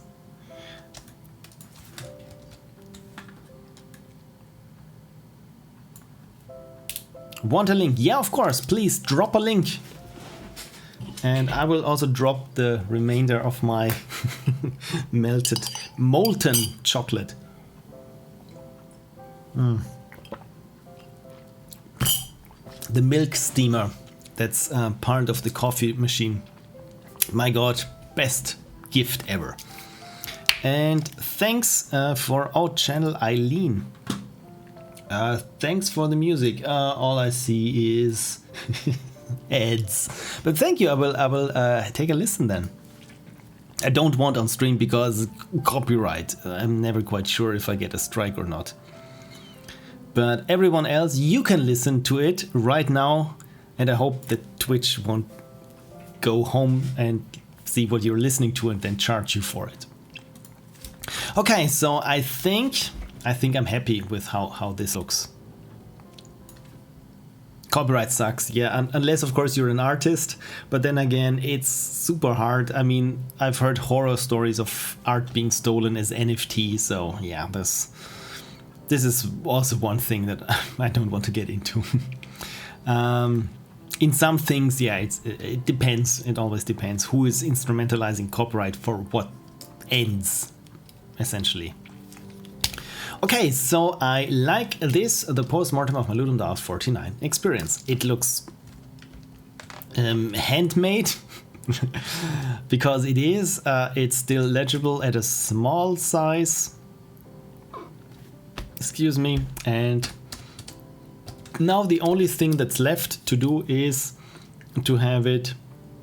I mean, I want somehow to animate it, but I think it works best if it's just word by word the post-mortem of my Ludum Dao 49 experience, as it's being said in the edit.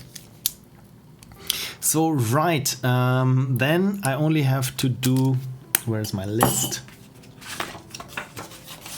Then I only have to do 2 more music tracks, or work on 2 music tracks, just that they flow differently to work better with the pictures.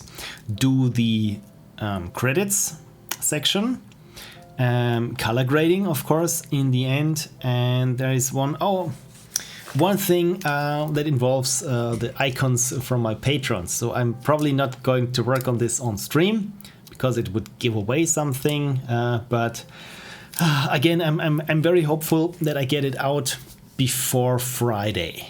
This is, or on Friday, the 24th. This would be a little Christmas miracle, I think. So, and there's some more non-copyrighted music ads. Beautiful. Okay, so in that case, I think I'm happy with the outcome, and thank you all for your suggestions. So I think in that case, I think I'm safe, so that it looks good, it's legible to everyone, it makes sense. And brace yourselves, it's coming. Yeah, it's not just winter, it's also the post-mortem that's coming. So again, it's a polished little gem, and again, it's a bit different because my LD49 experience was a bit different, right? So yeah, again, all I can say is I hope that you like it once it's there. And it's already 11:30 in the evening. Tomorrow's a work day, doubly for me, because when I'm not at work, I work on the post-mortem. So yeah, I hope I get some rest over Christmas. And Rith 4010 is not 4010, just Rith 410. Or is this lead speak Rith low? I don't know. Thank you, Automated Unicorn. Yeah, I think, you know what, I will save this now. Well, not the reference, of course. Why is my mouse? Okay. Pro tip, when your mouse is behaving weirdly, it's probably because you put your Wacom pen onto the tablet and it's interfering with the mouse. Pro tip, my god, so many things to learn still. Okay, so this is titled Calligraphy number 6. I can get rid of the inversion. I can get rid of the color fill, essentially, but I can save it. And as for the dimensions, I mean, it's huge. It's like 7,000 by 5,400 pixels. So probably don't need it that big. But what I want to do is make it here, the blacks a bit deeper overall. I think this is something that I can still do, that it doesn't look as grainy, papery as it does right now. Just a little is okay. Oh, you probably can't see this. I'm working here on the curves in an adjustment layer, where I'm just trying to make it a bit darker there, but still not lose the texture. And I think this works with and without. Still has this sort of texture, but it's nice. Andrew says, I once had my tablet positioned under my left elbow for a few stressful hours, full of reboots and shouting at my mouse. Oh god! When you constantly click something, oh dear. Oh dear, at least you've realized what was going on. Oh my god, so many things just popped up where I was I also thought I was being hacked because my computer was super weird.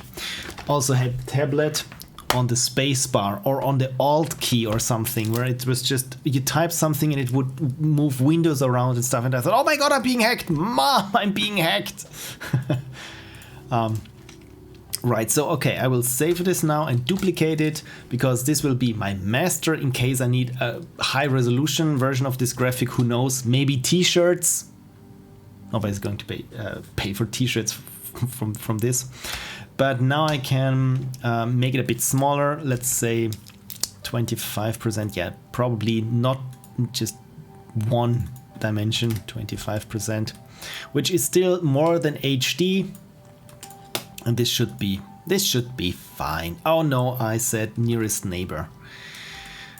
Nearest neighbor, I I mean, this is usually when I'm doing pixel art, I set interpolation to nearest neighbor when I'm moving things around, but now I want to preserve details 2.0, just that it looks a bit sharper. 40%, yeah, I think 40% is still fine. There we go, and now I can even make it 8-bit again. Ta-da! Because I don't need the 16-bit precision for this one. So we'll just save it as title calligraphy 6.png and large file size, fastest saving. Because Photoshop always writes its own metadata in there, and especially if you want to have some super tiny pixely PNGs, maybe for a website or something, we just need like 3 or 4 pixels for, I don't know, a bullet graphics. And Photoshop always would write its own hierarchy or its own metadata into the PNG file, and suddenly something that should be like 600 bytes turned out to be like 4 kilobytes just because all of this. And the good thing is now you can say save as smallest, and then it compresses it very well. Still not as good as it could, but that's a different story. Right. It's not lead speech, says Rith410. Okay, so it's not Rithalo. Okay, this is good. Good times. The t-shirt Ludum Dare experience with experience partially torn out by a claw. Oh, right, yeah. Is it a claw? Would it be nice? Yeah, I have some ideas for t-shirts, for cool merch. Mostly because I would wear them myself. By the way, this is also one of my designs as t-shirt, because I'm one of those guys. Thank you so much for trying to sell me children's toys advertisement. As I was doing my advertisement, YouTube jumped. It said, oh, we're doing adverts now. Okay, here's mine. Anyway, okay, so I think it's done and done. Thank you so much. So I didn't even lose time of not working on my post-mortem, because this was the reason why last week I really had to cancel the stream on short notice, because I realized how much behind I was my own schedule. But now I think I've caught up, and now even was able to have a very chill hot chocolate with you. It's mostly milk. And enjoy the Christmas seasonal spirit before we actually have the Christmas seasonal spirit. I don't know how it is with you, but from my workplace, it's always before Christmas, everything is so super stressful, and big projects need to be finished, and everything is just piling on top of each other. And I'm doing a post-mortem in my spare time, and also want to see my wife. So yeah, many things to juggle. So this is why I'm starting now. This is already, I'm transitioning smoothly over into the goodbye part of the stream. Yes, I will sign out for this year with streaming at least. Again, the post-mortem should drop, I hope, by the 25th. If you're a patron, there will be an announcement on Patreon as well. So you will get an email and everything, and an invitation to the premiere on YouTube. I'm going to premiere it on YouTube, so you can join and chat along with everyone else who's watching it, and I will be there, of course. I can't tell you an exact time when it's done, because it's not done yet, but yeah, again, I hope to be able to finish this as fast as I can, and then take some time off over the holidays, do my annual backing up to tape and everything, which will also take 1 or 2 weeks, and then I will be back in the ring, making stuff happen, video games, streaming, making stuff about video games, or for video games, or with video games, or just video games. Who knows what I'm up to, but rest assured I'm doing great, and 2022, I have it somewhere. I can feel it, that it's going to be a good year, because it can't be worse than 2020, right? So probably I will make a new t-shirt. I mean, I already have a t-shirt that says Lockdown 20. Now I have a t-shirt that says Lockdown 21, and it's probably next year we will have a Lockdown 22 t-shirt, and then we will have the full set. Isn't this a great opportunity to cheer? Okay, I wanted to end this on a good note, and now Corona's come up. So Christmas spirit, right. So I hope you have a wonderful time of the year, whether you're celebrating or not, whether you see family or friends, or whether you just hunker down with your favorite blanket in front of a TV and just binge something binge-worthy. Either way, again, thank you for watching, thank you for sticking with me, just me babbling about stuff that just comes to my mind while I'm moving letters around. And yeah, there's just another Christmas song starting, wonderful. And yeah, again, I hope you have a wonderful holiday season. You have a great Christmas. That the whoever is the cultural harbinger of good news and presents. Is it Santa Claus? Is it in Germany we have das Christkind, the child of Christ, which is just an angel with wings that brings you presents. Whoever it is, I hope you get showered with presents, and even if it's not presents, just wonderful, good mood for the end of the year. And next year we will see each other live on stream. And you know what? Maybe I will try out this, what's it called? Twitter Spaces, this Clubhouse, but for Twitter. I don't know how, but yeah, maybe this could be fine, so that I could also invite other people to talk. So because right now it's just me shouting at my screen and the internet. Right, okay, so long speech. It's a big holiday here, says Endo. 19th, St. Nicholas is our version of Santa. Oh, wonderful, St. Nicholas. Yeah, we have also Nikolaus and the Krampus. We have them on the 5th, I think it's the 5th or the 6th of December, and they come in pairs. So if you've been good, then Nikolaus or Nikolaus gives you a little bag with, was it tangerines and peanuts and chocolates, and if you've been naughty, Krampus, you will get the rat. Is it rat? I think it's the rat. You will, yeah, it's not pleasant. Presents and all. I got a toaster because I'm a grown-up. Yeah, this is grown-up presents, right? I mean, as kids we always wanted to have the latest video game, the newest game console, something, a new bike or something. And now as we grow a bit older, things like a new toaster, or I really wanted that sweater. Those are the presents that we get excited about. But I mean, many things change and other things change not. For example, if you still open up one of the old games that you played at Christmas, it probably still holds up. And I think this is something that I would try, because I remember when at Christmas I got Super Mario Land for the Game Boy, and I played it, I think, until world number 2 already under the Christmas tree, and I have wonderful memories. I have no idea what happened on this Christmas. All I know was that I saw the fish stage in Super Mario Land. Good times, good times. So maybe you can also resurrect some of your old retro-ish seasonal spirits. And again, I'm so bad at wrapping things up. Good night, says Cursivu, and I say also good night to everyone, and thank you again for sticking with me for not just this stream, but over the year, and just making it possible that I don't scream into the void. So this is all very nice to be hanging out with friends and being creative. Jokes on them, I'm gonna buy myself the new Diablo 2. Wonderful, wonderful. So maybe you can tell us about how your Diablo 2 was, and we all will stay a while and listen. This was my Deckard Cain. Yeah. What is it called? Is it called Deckard? I always think of Blade Runner. Anyway. Okay, I need to wrap things up. Again, thank you so much for sticking with me. And where is the correct button? There it is. Okay. Nice. Yeah, thank you so much. This is the other thing that I wanted to impersonate from Diablo was the bubbling of the potion. Bloop, bloop, bloop. But I'm not good at this. Even when a gem drops, ding! Also not good. The only thing is stay a while and listen. So there you go. Have wonderful holidays and see you next year on the other side of 2021. Bye.